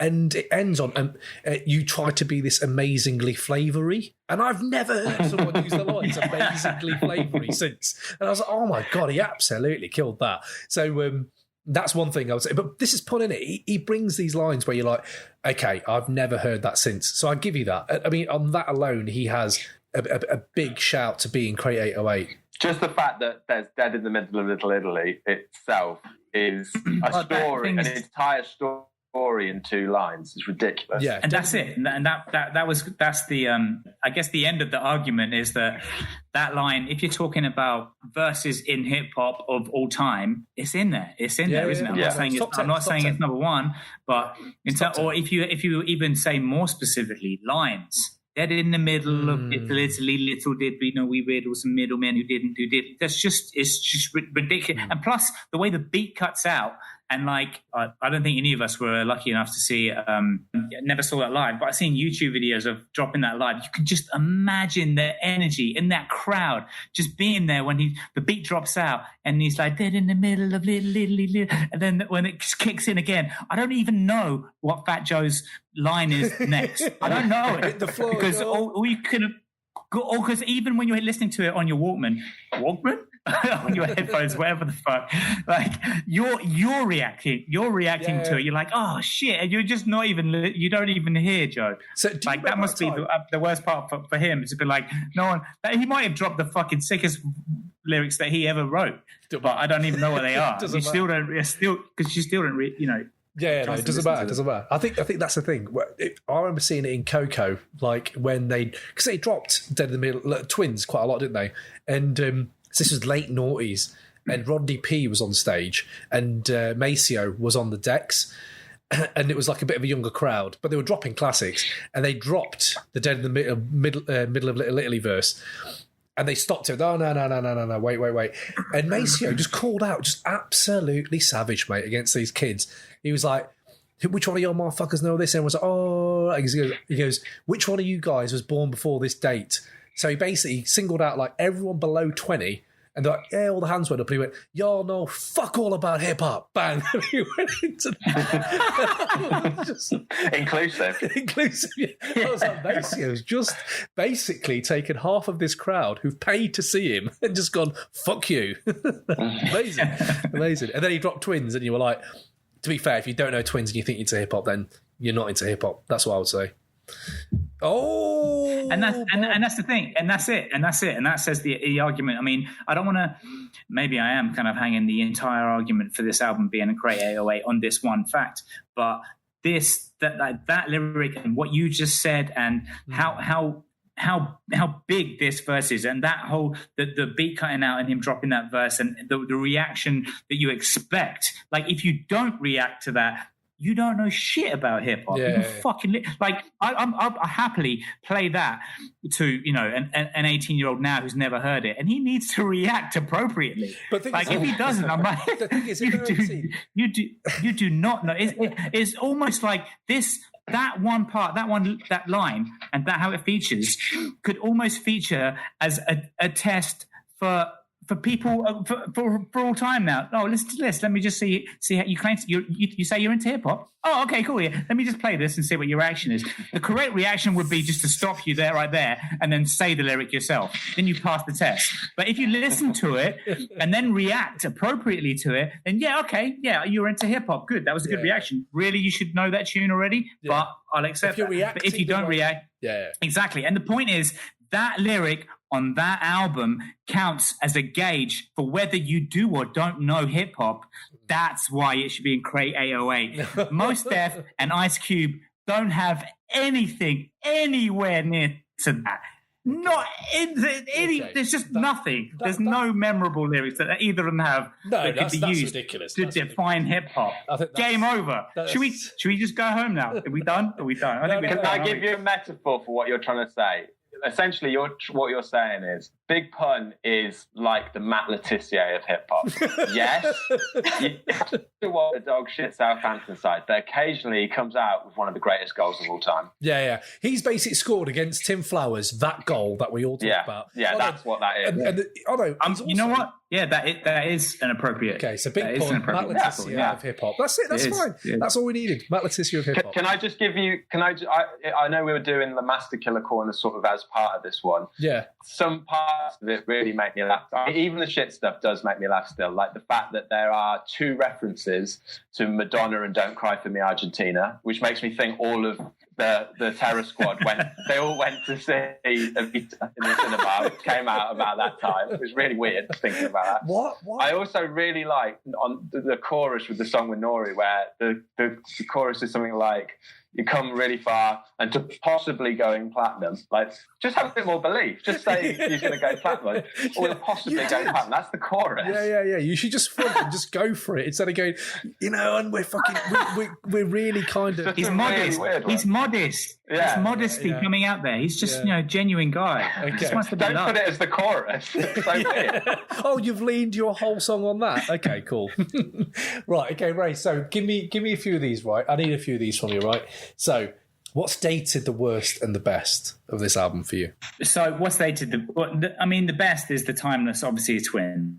It goes without saying. I've already kind of argued my point for Twins anyway. Mm. So what I said before about Beware, You Ain't a Killer, and Boomerang being on that top 100 list of tunes that you play to an alien to explain to them what hip hop was, I'd stand by that as well. Like, it's hard to explain. It's not upbeat. They're not happy tunes, but they've just, the vibe of them is that kind of like when you're walking down the street listening to them and it comes on, you can't not nod your head. And what you said, I think Cam, you said it as well about how he's got this. Jokes are also kind of darkness about him as well, and he's got that kind of perfect balance. The way he does it, and it's just the way he threads lyrics, just threads words together in such a way that it's got rewindability. That's something that modern day hip hop has lost. You know, that kind of oh shit, and you have to pause it and back it up and listen to it again. Big Pun has that. Tune after tune after tune. You have even down to like we even had this within this conversation when I was like, oh yeah, in-house speech, and you're like, what in-house speech? Yeah, he talks about the fucking in-house speech. And time and time again, you have these realizations within this album. So what was the question? What was the question? So that's dated the best. What's dated the worst? Yeah, I guess what's dated the worst. I mean, in particular, is the tune that we already spoke about. Is Punish Me. Correct answer. Because it is, it does what it says on the tin. It was dated when it came out. It dated when it came out. Even when, like you say, even when it came out, even if you put it on a load of R&B hip hop tunes, the album of the same vibe, it still would sound dated as well. I'll give you that. But have you got anything? Yeah, I'm kind of. There's nothing that stands out particularly. I mean, more than Punish Me. I mean. I think bearing in mind, it's a 98 album. It sounds of its time. Yeah, it does. I think it's. I think what's dated. The lyrics are timeless. I think that's dated badly is the fact that it's so long, 24 tracks long. Like, that's huge. Well, that's very modern. That's what all the Migos do. I don't know because Drake and Migos they've done it, but like I would say. The 7-track, 8-track, 10-track thing is coming through because of Kanye and that. I'm not saying we should compare it to today's values, but I'm saying if you're talking about what's dated badly, it's something that takes so long to get to the good bits That's what I think. Like, it's taken me ages to get to Dream Shatterer. It should not take me this long. Put that higher up your sequence. Yeah. Do you know what I mean? But if you think about it in terms of 7-track albums, and we were going to reduce, like, I put Pun's best 7 tracks against The Predator and Black on Both Sides. But that's a different debate. That's a different debate. No. I would say no. Is it? I think it's exactly the same debate. Are you trying to throw more in a new category? If Pun's best 7 tunes is better than King's, then game over. That is a Crate 808 category you just made up. Like, by the way, yeah, what we should do is limit it to the 7 tracks that everyone's going to like. Forget about this shit over here. Don't look at that. Don't look at that absolute shit there. Right, okay, so... Look at these 7. Yeah, look at these 7, exactly. Right, so... we didn't do this for Black on Both Sides because we forgot to do it, like amateurs that we are, the frauds. So let me do Black on Both Sides, and then you can do yours for Big Pun. Yeah. What rapper outside the 90s would you want on this album and why? So for me on Black on Both Sides, I was thinking about it. Initially, straight away, I thought Kendrick would work really well on Black on Both Sides. Even musically, he'd bring a lot of production tips. But then I started thinking, do you know what? Who would probably work better? Lupe Fiasco. So I'm going to say Lupe Fiasco and Black on Both Sides would have been a really nice little addition because his style's quite different to most, yet he's still quite smooth and he rides the beat well. So I'm saying Lupe has to be on Black on Both Sides if we're going to revise it. What are you saying for Ray, for Capital Punishment? What rappers outside the 90s would you want on this album? Yeah, I did think about it. My automatic reaction was just J. Cole because he's the only one worth listening to outside of... Really? On Capital Punishment? Yeah. J. Cole? No, he's not. And that was my first reaction, but that was because I was like, who do I listen to these days? So I'm like, okay, he's my first reaction because the rappers that I most respect that are out now, that will be him, but not on Capital Punishment. I'd say I can imagine working well with Pun would be Action Bronson. Yeah, that's a really good one. That's Action a great shout. That's a great shout. Yeah. No, that works. They've both got actually completely different styles, actually. But just but their in terms of their vibe and exactly their humor and I mean, you can. I don't know. It's weird to talk about, isn't it? Because you feel like you're mates with these people because you've listened to them and you're into hip hop and you know the background and you know all that stuff. But yeah, we don't know these people, but I just feel like they get on. Yeah, I just feel like they'd be mates. In your little hip-hop world, dream world. And off the back of that, I think the music that came out that would be better than Caribbean fucking Connection. That's getting a lot of shit. Right, man, and the last up for Capital Punishment, you have to play one of these tracks either at your funeral, at your wedding, or to your mum. Which one are you playing and to who and why? One of those or all of those? One of those. Just pick one of them. Punish me to your mum. It's not right. It's not right. I had an answer for a couple of these, really. So I'm just going to answer. I'm going to answer for all 3. So the wedding is going to be Still Not a Player, obviously, because that's what you want your wife to know. I'm still not. I wasn't a player, and I'm still not a player. Okay, that's good. Marry me. Yeah. Marry me immediately. Okay, before you find out. The funeral will be You Came Up. Because nice. Just you imagine all the your mates being there, unless you outlasted them all, I don't know. But if your mates being there and it's got that sing along chorus, that la la la la la la la la la la la la, and it's just some kind of together up, I guess to have at your funeral. Who's playing tunes at a funeral? I don't know. Anyway, and then for Mum, I guess. It'll be Beware because, again, in the title, it's just a warning for what's about to be inflicted on her eardrum. Good shout, yeah. That's a good shout. But that, in the background of, you forget this once you've been listening to hip hop forever. But part of the reason why people that aren't into it don't get it is you have to tune into it to really be able to hear it. Most people, if you don't listen to hip hop, so I'm just thinking from the perspective of my mum listening to Beware for the first time, but I'll be like, listen to the lyrics are sick, and she will not be able to pick up a single one of them. It's too fast. You just won't get to hear it. It's just like that's true, and you forget that. It's something you learn to listen to and you tune into, and you're like, oh shit, you hear what you just said? My mum will be like, no, but if you enjoy it, I'll enjoy it too. That's good. Fine, like that. Okay, good stuff. Yeah. Right, so Ray, you've heard our shit. You've got 30 seconds, right? Just give us your final argument on why you think this should be in Crate 808. Go.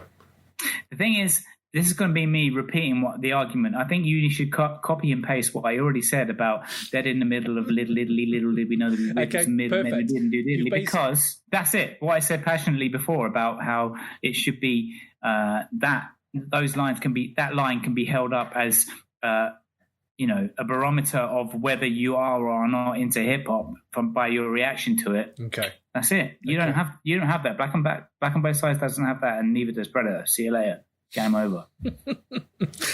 Okay. Can I take this opportunity to just summer jam? Right, pissed all over my argument. No, you can't. Forgot you were going to summer jam screen. I'm going to be like Jay-Z coming out at summer jam, putting on the big screen Prodigy in a ballerina outfit with Big Pun. Just after the podcast, go away and type into Google Big Pun skinny and witness him having a modelling career before he became famous. Instantly, all your gang stereotypes and the charade of him being a gangster is over. That's brilliant. Him doing Blue Steel in the hood. It's not cool. It's not cool. Okay, I need to check this. Oh my God, Ray. I can't believe you're hating on someone for doing whatever he can to just put food on the table. I can't. Right, okay. Brilliant. Good stuff. Let's travel back to November 17th, 1992, and there's one hip-hop artist who was on a hot streak unlike any before in rap, Ice Cube. After leaving NWA and releasing two widely regarded classic gangster albums in America's Most Wanted and Death Certificate, as well as a brilliant Kill at Will EP, Ice Cube was the mouthpiece for angry black youth in America and brought the voices from the disenfranchised communities of the nation to the bedrooms of white middle-class teenagers. Then along came this album, The Predator. Hot off the heels of the Rodney King beating by LAPD and the subsequent acquittal of the police officers involved, The Predator captured a community in the midst of widespread looting and general uproar, making Ice Cube the James Baldwin and Gil Scott-Heron of his generation, and ending a 4-year run where he sat at the top of the hip-hop game as the hottest MC at that time. So let's get to the debate. Ice Cube, this is his third album. He's been around. He's a name. He's been in NWA. He's done Boys in the Hood. He's already dropped America's Most Wanted. Rolling Stone, I think, put it at like classic status. I think Source gave it a lot of mics as well. Death Certificate, 1991, again a classic. Then 1992, The Predator, bang, this comes out.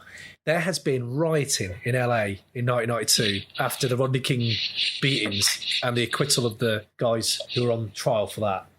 This album kind of jumps on that and uses it as a crutch for all the message it's trying to bring out, because it's such a hot topic at that moment.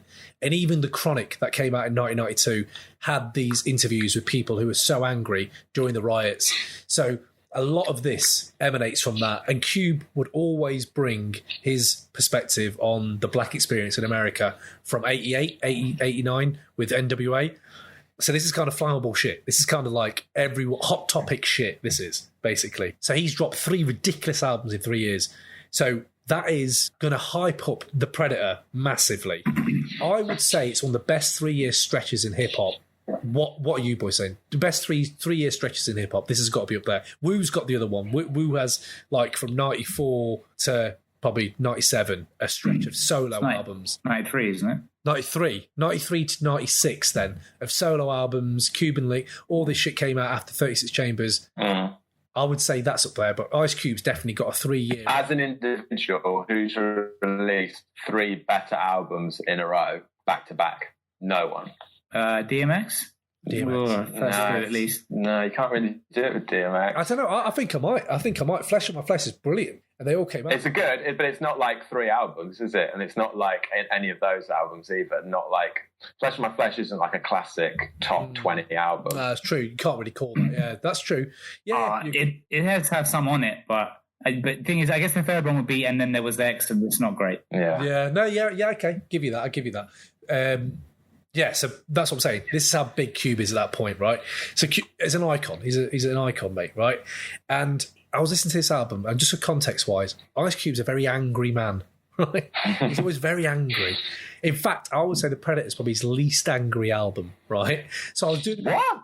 Yeah, Are you crazy? Mate, have you heard what? That's what I'm saying. That's how, even though he's angry on this, it's not as angry as he was on America's Most Wanted. No way. America's Most Wanted, he's going in so much more like with vitriol, whereas he still brings it in this, but in this he does switch it up a little bit. Like he has a bit of light and shade.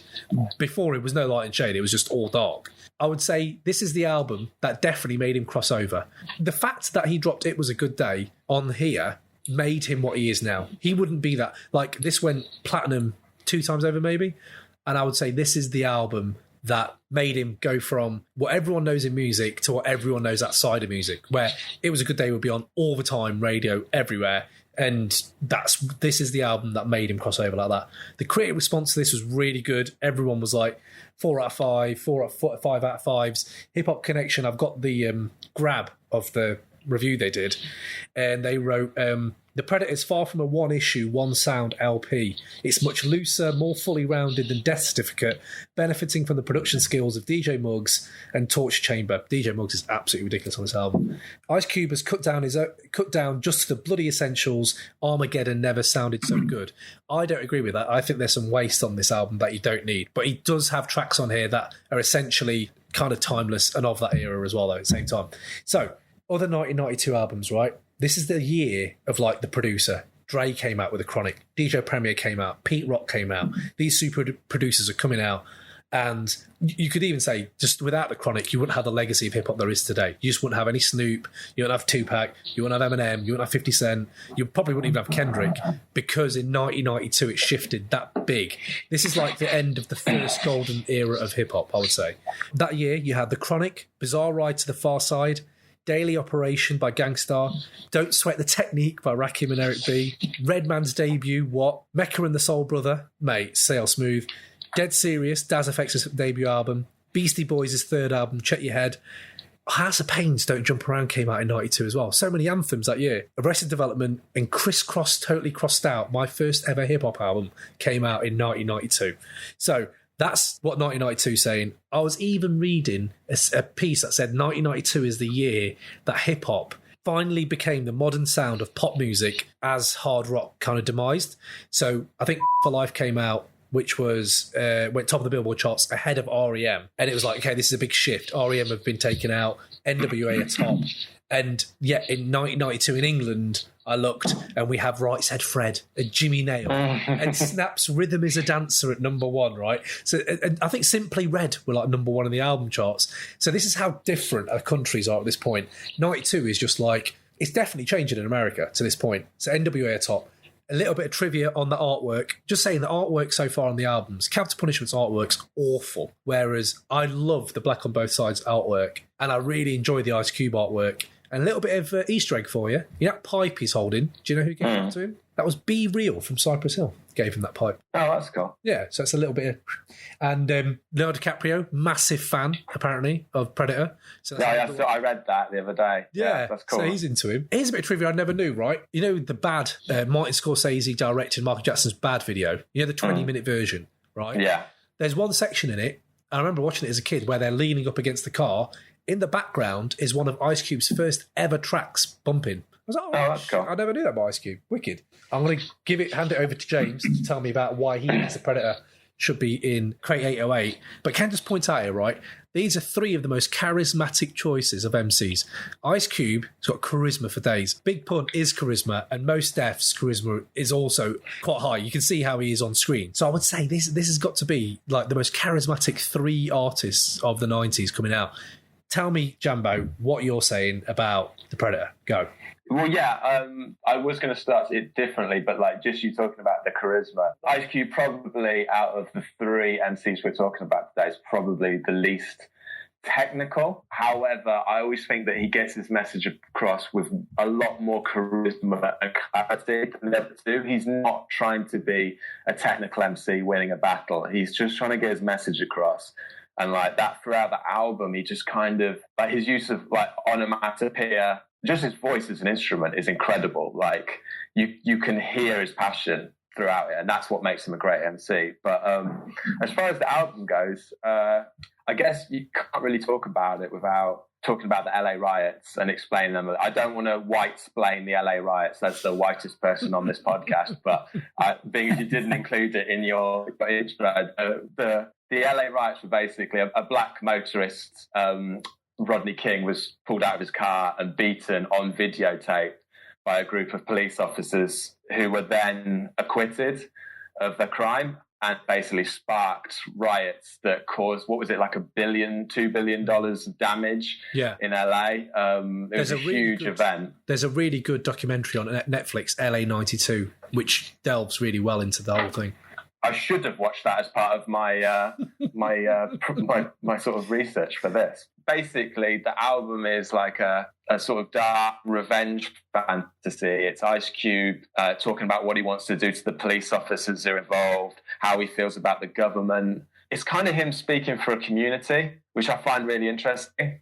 He's speaking for a community that doesn't have a voice. And as someone living in England at the time, you know, you need someone who has clarity, who isn't trying to be lyrical to get this message across. And I think that's why it works and why he's the perfect person to do it, and why, you know, it's such a cohesive album. Like, all through it, you'll be going through tracks and then suddenly he'll bring up David Duke, who's the head of the KKK, or he'll bring up the names of the police officers involved. He's never going to let you off from thinking about that.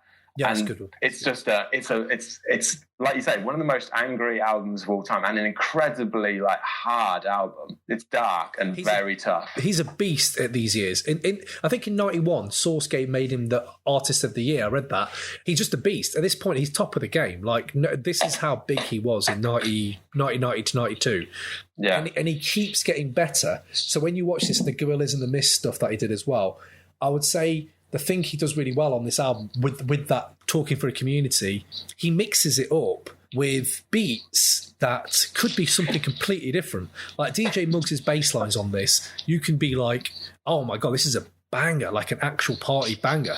But you're actually talking about other things. And, you know, I get the way you're saying there, he doesn't have to be like super lyrical to make a message at home. Mate, that's the beauty of top 5 MCs, of your top 5s. They don't have to be multi-syllable MCs or like really technically gifted. Like, there is a technical gift to like... Yeah, you do. No, sorry. I was going to say, there is a technical gift to someone like Chuck D and Ice Cube. They genuinely have a gift, but you don't have to be like, rap, I'm rapping at you, I'm rapping. This is the thing. I agree. I think... Raps and raps and raps. But where's the substance? Like sometimes I am like, I love, obviously I clearly love it, and it's got its moments, but sometimes it's rapping for rapping's sake, which is why rap now, youngsters don't give a shit, because you're just rapping and rapping and rapping. You're not actually telling anything. Whereas Ice Cube on Predator is rapping and rapping, but like the way he's rapping is just like, the message is clear, it's upfront, it's the first thing you hear is this. And the way he uses skits in this album is the way you should use them if you're going to use them at all, which is that to subvert shit, to bring things a different light to the, like, I'm going to illuminate the subject this way, that kind of thing. So I really enjoyed that by Ice Cube. Like, yeah, the skits are kind of like nice little bookends to the tracks. They don't go on longer than a few seconds. And I think, like you say, he's coming to the table with a message that, like, basically you can sum up his message in one of the lyrics. It's 2 lines. So who's Ice Cube? I'm a rapper, actor, macker, and I've got a little problem with redneck cracker. And now that kind of sums it up. And then you're going, okay, well, here's the album summed up. Like, how do you feel about that A&Rs? Oh, I'll tell you, it's his biggest selling solo record. It's double platinum. Like, you've taken that message, which isn't a populist message by any stretch, and somehow he's turned it into a hit record that everyone loved at the time. People still, it has quotables on it. It has like, it's on like Donkey Kong. That is like common parlance now. Everyone knows that. Yeah, and when I heard it's on like Donkey Kong again, when I was re-listening to it, I was like, oh shit, I forgot he dropped it on this. And that's, I'll give you that. But mate, how a lot of that is way down on the fact that he dropped It Was a Good Day. I think the album went out of the stratosphere because It Was a Good Day came out and it was on it. And yeah, it's a great track because of that though. Like, it's all the darkness, and then you get this little pop of like, what if they had have been found guilty? You've got It Was a Good Day. And like, I think that has one of the hardest lines on the whole album in like this song, which is, it's like, if you're talking about a great day and you say, I didn't even have to, you're usually saying, I didn't even have to de-ice the car. Like, it's a commonplace thing. For Ice Cube, he didn't even have to use his AK. That's how often he uses it. That's how gangster he is. That's a fucking hard line. Yeah, that's hard. Like, it's hard. That's what I'm saying. He's witty. He's not necessarily going to use loads of lyrical sort of cadences and things like that. He's going to throw in like something really catchy and subtle and funny. And yeah, I love that. I also love, like you were saying, the beats. They're kind of like West Coast still because they have that funk. Mm-hmm. But they still have that East Coast sound that he'd been using with the Bond Squad, that wall of sound, that boom bap. Mm-hmm. And I think that's why a lot of the beats are more timeless today. Like, there's stuff that Joey Badass would like rhyme over. They still sound huge. Yeah. So there's a lot behind those beats. Saying that, what 90s rapper would you have wanted on it? What 90s rapper would you have wanted on it? Kendrick Lamar, because Kendrick Lamar is influenced by Ice Cube. Like, the section on DNA where you hear Geraldo talking about like why rap music is the worst thing. Like, it's actually bad for black people. Like, it's a totally ridiculous sentiment. And then he puts that in there. Ice Cube's doing that on this album. And I think Kendrick would fit in. I think he's even influenced by Ice Cube in that respect. Kendrick would kill it. I'm just thinking now, like that this happened in '92. What you're saying, right? The biggest thing that was happening to us in 1992 was the Premier League was starting. Like, the Premier League's about to start. That's it. And like, I think Alan Shearer went to Blackburn that year. I can't remember, but I remember in my 1992 world, I knew none of this, and I got into Predator quite late on, like 96, 97, so quite a lot later. And then when you look back, you think, oh my God, yeah, like this stuff happened so early doors in the 90s that by the time 8 years later and you come to the decade and you think albums of the decade, like you have to shout for Predator as much as you have to shout for Death Certificate for me. Like, I don't know. I like both. I love both. I love America's Most Wanted as well. So it's hard when you've brought three to the table at the end. Okay, so have you got anything else, mate, you wanted to say? Yeah. I mean, like, I've got like just a few little things that I picked out while I was like researching. I mean, as far as like I say, it gave me a bit of an education into like, at the time I learned who the Nation of Islam were, who Louis Farrakhan were, from listening to this. It gave me a little bit more cultural knowledge. But then there's little things that I've picked up still today. Like, it's an album full of interest. Like, DJ Pooh does a lot of the album and the production, and he also wrote Friday. And like, he writes for Grand Theft Auto San Andreas and GTA 5, which is kind of crazy. See, this is the thing with DJ Pooh, mate, right? I want to love DJ Pooh because of the beat springs on this, but I can't forgive him for the Dogfather. I remember the Dogfather being largely produced by DJ Pooh. Platinum album, mate. So a million people can't be wrong. Mate, honestly, it's just one of the worst letdowns. It's my master killer moment of that year was that. But like, as far as like little things that you can pull out of it, like, I just love, he's kind of trolling the white community on it. Like, he's threatening to vote for Louis Farrakhan, who's a nut job. He's breaking Tyson out of prison. There's a brilliant line in it where he says, I didn't know this at the time, but like, listening to it recently, he says, I'm through with Daryl Gates, who was the police chief at the time of Rodney King. But is Willie Williams, who was a black police officer who was the new police chief after Daryl Gates, but is Willie Williams down with the Pilgrims? And like, I just love that line. That is good. And like, it's just a subtle little, and then he threatens to beat Willie Williams' ass if he is. There's a lot of lines. Just as a thought about When Will They Shoot, which incidentally is like my favourite hip hop track of all time. Wow.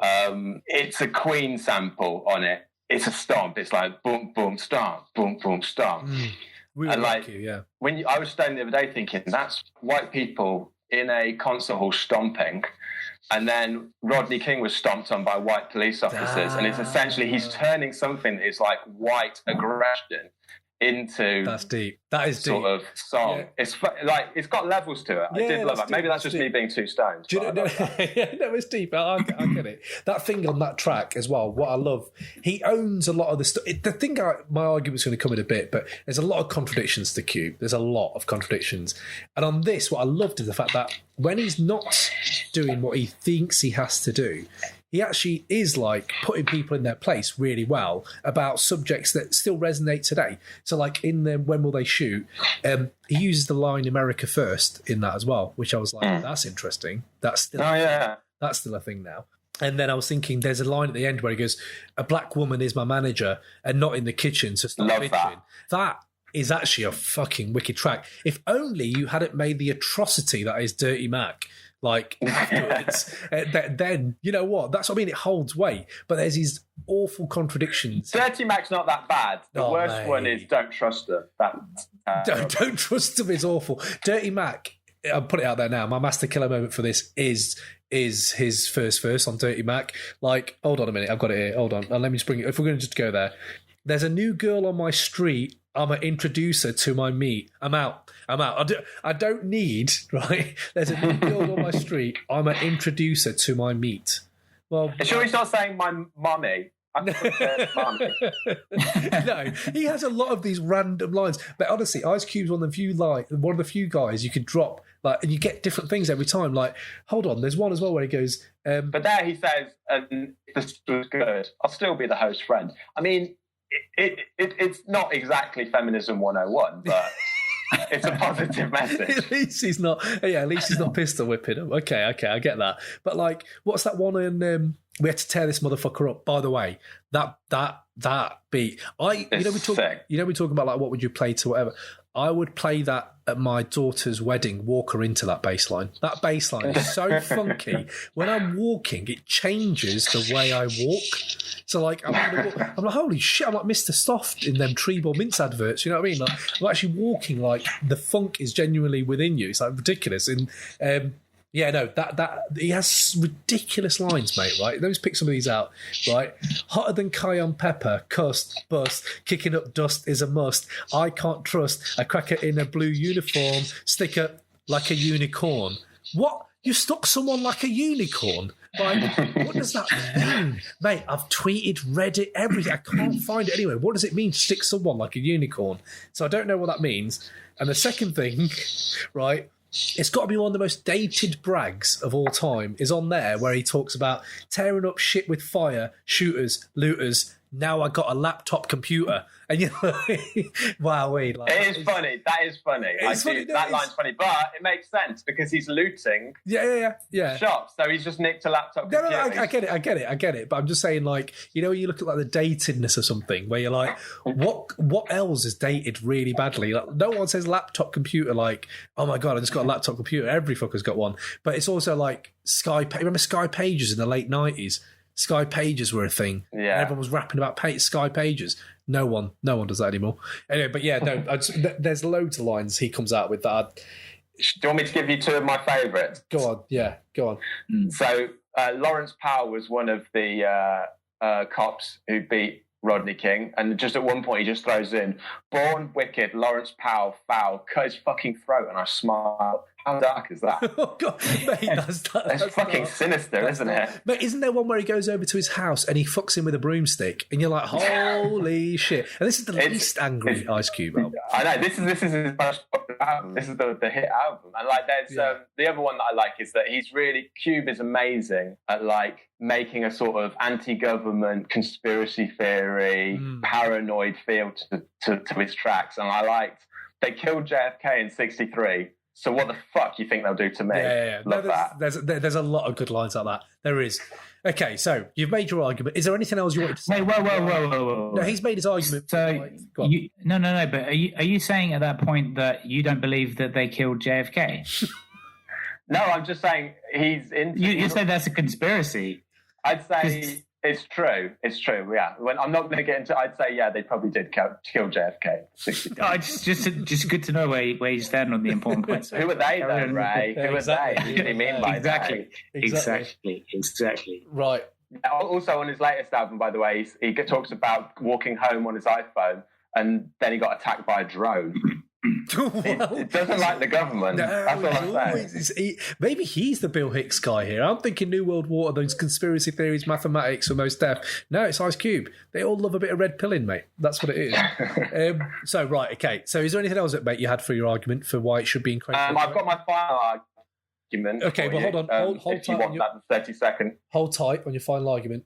Tell me what's dated the worst and the best. Oh, no, hold on. Before that, me and Ray have to have our say, don't we? Oh, yeah, definitely. I mean, it's irrelevant what you've got to say, but yeah. So, I would say, right, of the 3 albums, this is the album that I'm so glad I revisited. I really am. Like, I think I rinsed Capital Punishment so much, but I'm really glad I revisited Predator at this point in my life. I think the classics... Like, I was walking to work and I was picking apart, like, the title track, Predator. I'm not feeling it that much. And I'm thinking, okay, I've got a bit of leeway here. Like, I can get a little bit in here with this argument. And then it was a good day drops. And you're like, oh, for fuck. Like, literally, a lot of the arguments go out the window because it has these heavy check yourself classics. Like I said, tear this motherfucker up. Wicked. We have to talk about the fake patois. That's not a good look. It just isn't. So when he brought that then, it was okay. But now I cringe a little bit on the hook on Wicked. On all of our albums, there's fake patois, though. Yeah, there is, but Mos Def does it the best, I would say. If there's going to be anything, that's what I think. I think it's kind of been done before. Everything he's done has been done before, and he's just doing what he does. That's fine. That's absolutely fine. Like, you can do that. But, like... the misogyny and I know everyone's going to be, oh, here we go. But 90s hip-hop's full of it. But on this album, it sticks out so glaringly. It's terrible, isn't it? It is bad. Because his other stuff is really quite conscious and banging. And that, for me, makes it very uneven. And I find myself skipping. And for a Crate 808 album, I shouldn't have to skip. And I feel like I have to skip because it's like, it just doesn't feel that right to me. Even back then, I don't think I really enjoyed, like, I love, it's immature, but every kid fucking loves, you've won. What have I won? A wet t-shirt contest, motherfucker. Like, that whole bit is like, okay, yeah, of course, that's still humorous. I get it. And this is why we like stuff like Sopranos and Goodfellas and shit like that. There's stuff they say that becomes iconic. But I would say the filler in it is the thing that kind of detracts from me. And the filler is stuff like Dirty Mac, Don't Trust Them. You've just said a black woman is your manager, and now you're saying don't trust any woman at all. No, he's not actually saying that. It's just not very clear. He's just saying there are people, women can be like gangster too, and you shouldn't trust those ones. But then why... It reads as all women. Yeah, no, true. But then why are you trying to fuck every girl you see on Dirty Mac? And then on the next track, you're saying don't trust them, though. I understand there's nuances and whatever, but do you see what I mean about being uneven? It just gets uneven. Yeah, definitely. I don't trust them. It's a very skippable track. Although it's still a good beat, it's just a skippable concept. That's the thing. The beats as well. The beats, like, Who Got the Camera for me, the beat on that, again, doesn't bang as hard as it used to me. I don't know what it is. I'm just like... it just isn't. It's just a bit. I don't feel slower or something. But like the beats that Muggs is bringing are timeless. They are timeless beats. Like you think that you could drop that in 20 years and it'll still bang. And the skits as well. The skits he uses. I love the scared skit because it really brings home the white fear of a black man in 1992. But then fuck 'em, that skit, fuck 'em. There's no need for that. And by the way, we didn't address one of the worst skits of all time on Capital Punishment, which was Funkmaster Flex laughing like an idiot. Oh, God. Oh, my God. Can we just... What is going on? Anyway, right, sorry. But yeah, like... We've moved on from Capital Punishment. No. Can I just say one thing about Capital Punishment? It's like a 16-year-old trying to buy Cindy's fuck the girl up from another school. Oh, I'm always fucking me. Won't talk about it, though, but I'm always fucking. Yeah, it's true. It's true. But just some negative points on Predator, right? So if I've listed on this, Dirty Mac, weak for me. Don't Trust Them, weak. Gangster's Fairy Tale 2, the sequel to Gangster's Fairy Tale. Again, mate, for me, that's weak. It's not that good. It's not good. No. So you're saying an album that's got 3 bad tracks in a row can be carried by the classics around it? I'm not so sure. Easily. I'm not so sure. Because I'm skipping 3. I might just give up. I might be yeah, what's the rest? They're at the end, though. They're towards the end. But no, Check Yourself comes after. And Check Yourself is an absolute...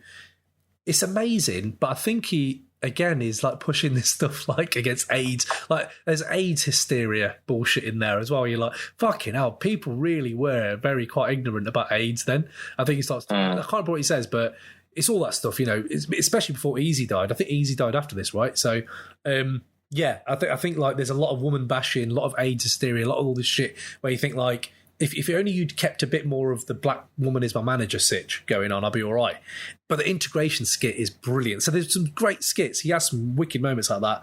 Yeah, and then that's the end, right? I think it's Say Hi to the Bad Guy or something. Was it? I can't remember. Yeah, which is a bit of a weak ending as well. Like, it's not like, hasn't got the fire of the rest of the album, and like it all feels a little bit of a funny end. I think they could have skipped, like you say, taken those tracks out, and it would have been like a back-to-back classics. Yeah, he just needed a producer, someone to come in there, an executive producer, someone like Dre.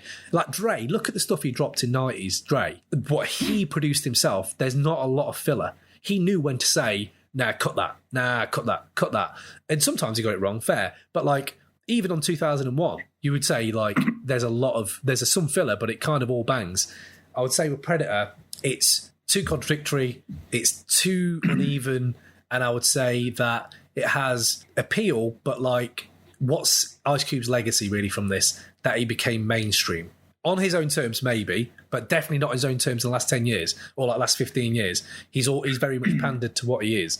Like the angry guy. He's on Jimmy Kimmel doing things angrily, and you're like, oh, now this is a bit you're doing. In 92, it wasn't a bit. So see what I'm saying? Like, I find it funny what he's doing on Jimmy Kimmel, but if I'm talking about a classic, like, I feel a little bit sad that, you know, he went that way, and maybe he's moved. Are you saying that you feel sadder about Ice Cube being a successful black man making a lot of money than you do about Yassine Bey being a not successful and not being good, and Big Pun being dead? That it's better to be dead or Yassine Bey than be Ice Cube successful with a media mogul empire. Okay. Yeah, essentially that's my argument. It's an interesting take. That's my argument. No. I don't, mate, fair play to... All I'm saying is his music never carried the weight after... So what came after this? Lethal Injection. Banger. Which isn't as good, but it's a good album, but it's not as good. Is that the one with the Ghetto Bird on it? Oh. Yeah, which is a great song. Yeah, mate, banger. So, Ghetto Bird. And after that, War and Peace and all these, and it just diluted, and you were like, you was following trends, and I don't know. Hello. Who started this gangster shit? That's a motherfucking thanks I get. Yeah. Fair. Above the law as well. Yeah, okay. Yeah. I've also got to explain to you why. I have to explain to you why. Oh yeah, we haven't done Ray hating on me. Yes, Ray. Go on, Ray. Go on. Predator is awful. So I mean, it's not awful. So this is the thing with it. So I came to Predator. So when it came out, I was 11. I wasn't listening to Predator, and I wasn't aware of anything that was going on in LA. Nor did I care. And I don't want to be dismissive of it, but when I did hear Predator, I didn't care about. It's American. It's problems in America. It's not like I can't relate to it. Like the racism that's being experienced there by black people or being perpetrated by white police officers or whatever. It's when I listen back to the Predator, I'm forcing myself to do it because, well, for this podcast for one thing, and I'm also, I'm listening to it because I want to be aware of the stuff that came out. And I'm listening to all the albums that came out in the 80s and the 90s to educate myself on, what happened at this time that I didn't mind, but I've become aware of after the fact. And so I don't listen to the Predator and be like, there's no moments. Firstly, there's no moments where I'm like, oh shit, pause, rewind. There's none of that. There's some bits, don't get me wrong, there are some beats that I'm like, that's a sick beat. But almost all of the beats, they've got a 4-bar loop. And maybe this is just what was happening at the time, and that could be true of all albums that came out in 92, 91, 90, 89. Samplers could only sample for a certain amount of time at that point. I don't want to hear your excuses. I'm just telling you why it doesn't work. Technical limitations that create creativity. So I'm just throwing it out there. Yeah, like every other musical genre didn't have that problem. That's fine, all right. But basically there's a lot of repetition. Like there's no variation in any of this kind of music. And maybe it is due to, like you say, limitations of the time. But we're talking about 3 albums on their own merit getting into Crate 808. And if that is that was the limitations of the technology. Cool. It's excluded you from Crate 808. Fine. We can't. It's going to be even more difficult for an album to be featured in it from back then, which again I'd argue against, because we could put any of Rakim and Eric B album, and there's countless albums from the 80s that would beat the shit out of the Predator. Right. Furthermore, there's something else that you said that was wrong. Say Hi to the Bad Guy is the one tune on that track that disproves what you just said. It has the 2 types of beats. It has the one kind of beat, and then it slows down for the they're not even choruses really, are they? They kind of talk over it, but speeds up and slows down. They have the ability to switch it up, and he didn't do it in any of the other tracks. And just the other side of it, I guess, in general, is that there's nothing that stands out about The Predator for me over any of Ice Cube. It's like all of his albums are like if you told me that It Was a Good Day was on any one of his other albums, it'd been like, oh, okay, it wouldn't surprise me. You know, I know that tune, and it's a great tune. And again, it would probably feature on that top 100 tunes that you play to an alien. But there's only that tune. None of the other tunes would feature on that list. I know we're talking about, we're on the Escalator style podcast. We're not on the Raised Top 100 Alien playlist. But in that same metaphor, wouldn't be any of these tunes, or any Ice Cube tune, maybe some NWA tunes would make it on that. But these tunes are all, there's just a lot of forgettable stuff. That's why it's even difficult to speak about. Because I'm just trying to go through it and think, oh, wait, where's that standout one that I've got something I can say? Oh no, it's just all Ice Cube being angry, and we're all very deliberately not saying angry black man, because that means something very different. It is very racially motivated, the whole thing. Like you talked about, is that it's real because it is him talking about the black experience of a black man in LA in 1992, and how can I really relate to that? I can't. It's hard to talk, negatively about that. And it would be maybe we'd all hesitate to say it, but he's openly racist against white people, openly, blatantly, across the entire fucking album. But regardless of the justification for it. Oh no, is there a justification for it? There's an explanation for it.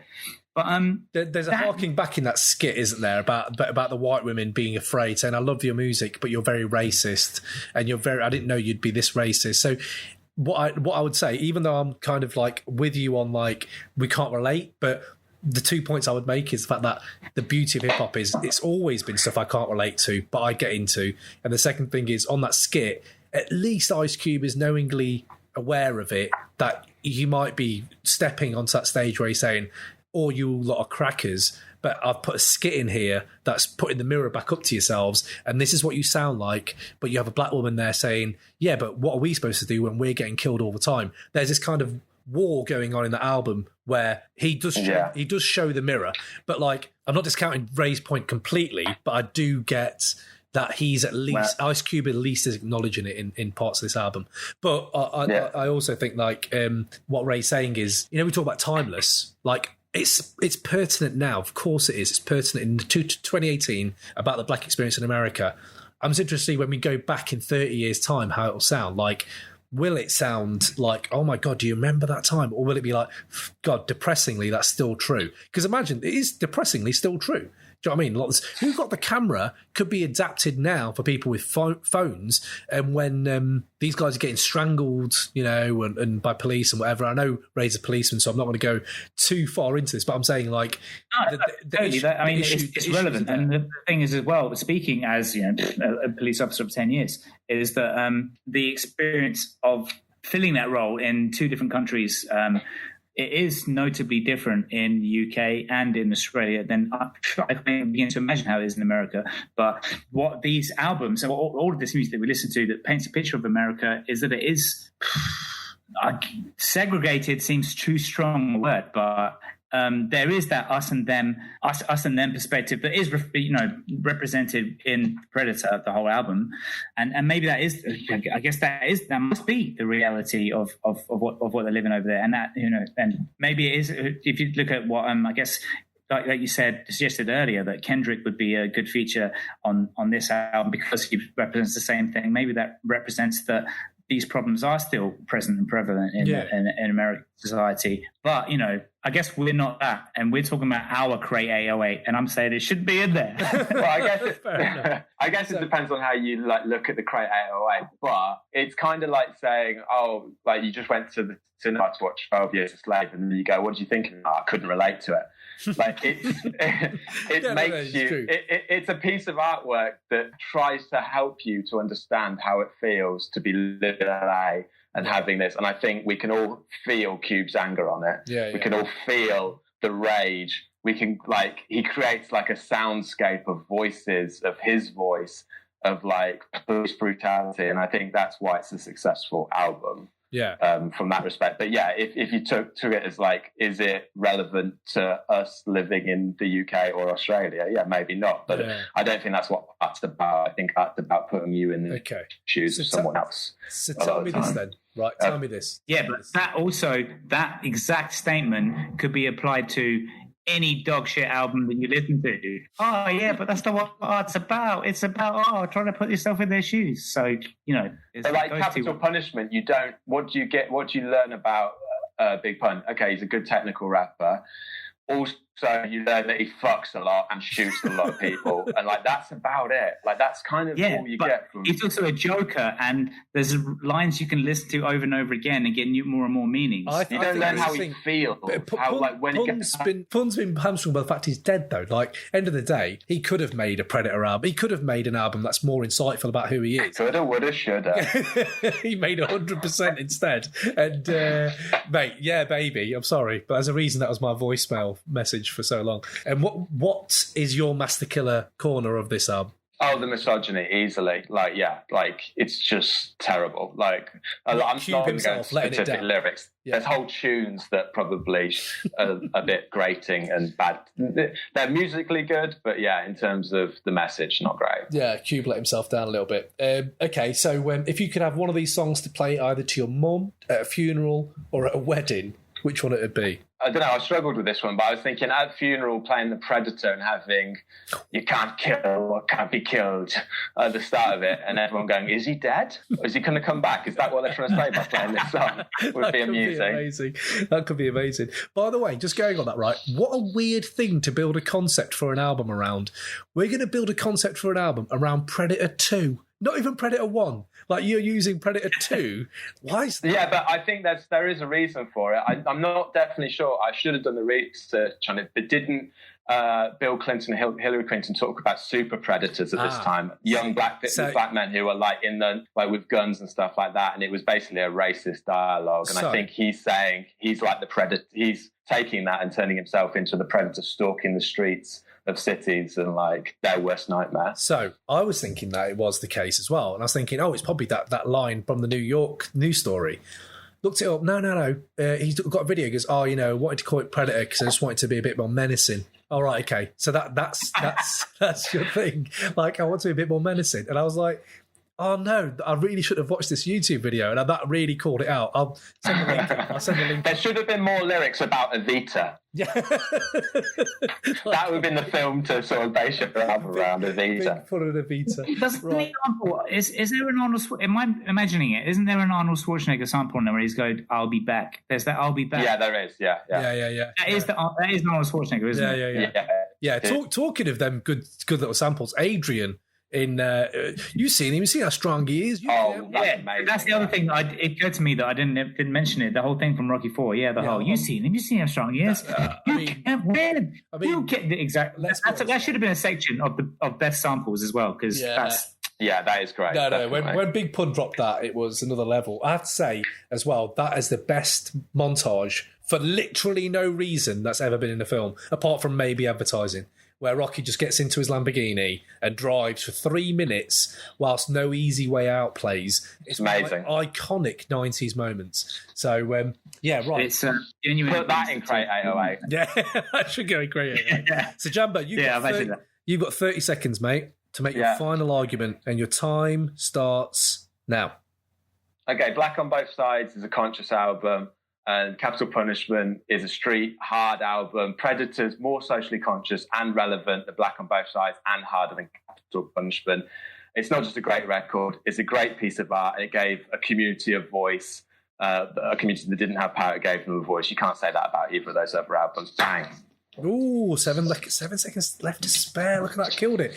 Okay, fair enough. I just want to go to lunch. That's why I got it over quickly. I mean... Capital Punishment did give Latino rappers, Latino people a voice as well. So I disagree with what you said. Yeah, it gave them a voice and just talked about sex. That was the voice that it gave them. We also fuck. Fat people fuck. That's essentially what that album, the voice it gave. I didn't comment on what it says. It did give it a voice. Therefore, you were incorrect. Good work, lads. Good work. Right, so let me have a quick look at what else we've got to end. I think that's it. Oh, no. So, right, a little bit of fun at the end, right here. I'm going to throw out a throwback quotable, right, from The Source, one of our go-to Bibles for this podcast, right? This is from February 1996. If you can guess this rapper, you've smashed it, okay? It's possibly the worst start. Cannabis. It's possibly the worst start as well. Cannabis. It's possibly the worst start to our hip-hop quotable. Right. I get mad frustrated when I rhyme, thinking of all them kids that try to do this for all the wrong reasons. That's how a hip-hop quotable starts, right? Okay, right. Okay. Seasons change, mad things rearrange, but it all stays the same like the love Doctor Strange. I'll tame the... Oh, it's Redman. No, it's not. No. No, it's not. I'm tame like the rapper, got red like a snapper when they do that. Got your whole block saying true that. If it's only they knew it... Wait, stop. You'll get it in a minute. If only they knew that it was... Oh, my fucking God. It's fucking Wyclef, isn't it? No, it's not. No. It's not. No, it's Lauryn Hill. Yeah, Lauryn Hill. What track? It's Man Season. Mate, that's good. That's good. I can't remember. Yeah, it's Lauryn Hill is from the score. Oh, Jesus Christ. Yeah, how many mics? Killed it. Oh, fair play. Yeah, fair play to you, Ray. Got 1-0 to Ray. I was going to do this as a points thing. And be like, you get 3 points if you get it straight away. If I give you 2 clues, you lose a point, and we have a league table at the end. But right now, Ray just absolutely smashed it. Fair play. I'm going to have to think of a harder one next time. Shall I finish the rap? No, don't want me rapping. It's ridiculous. But it's also the rap where she goes, au contraire, mon frère. You don't even go there. That whole bit. You don't even go there. Yeah, mate. And that was made into... it was the Demigods used that as a sample in one of their biggest tunes. Ray Bingo. You mentioned the Demigods. We were right at the end. And me and James were saying, how many times is Ray going to mention Demigods? And he mentioned it right at the end. Oh, got in there. Good work. Yeah, I was so waiting for you. Like, what MC would be good on Capital Punishment from the modern era? And I was sitting there waiting for him to say Demigods. Please say Demigods. Yeah, amazing.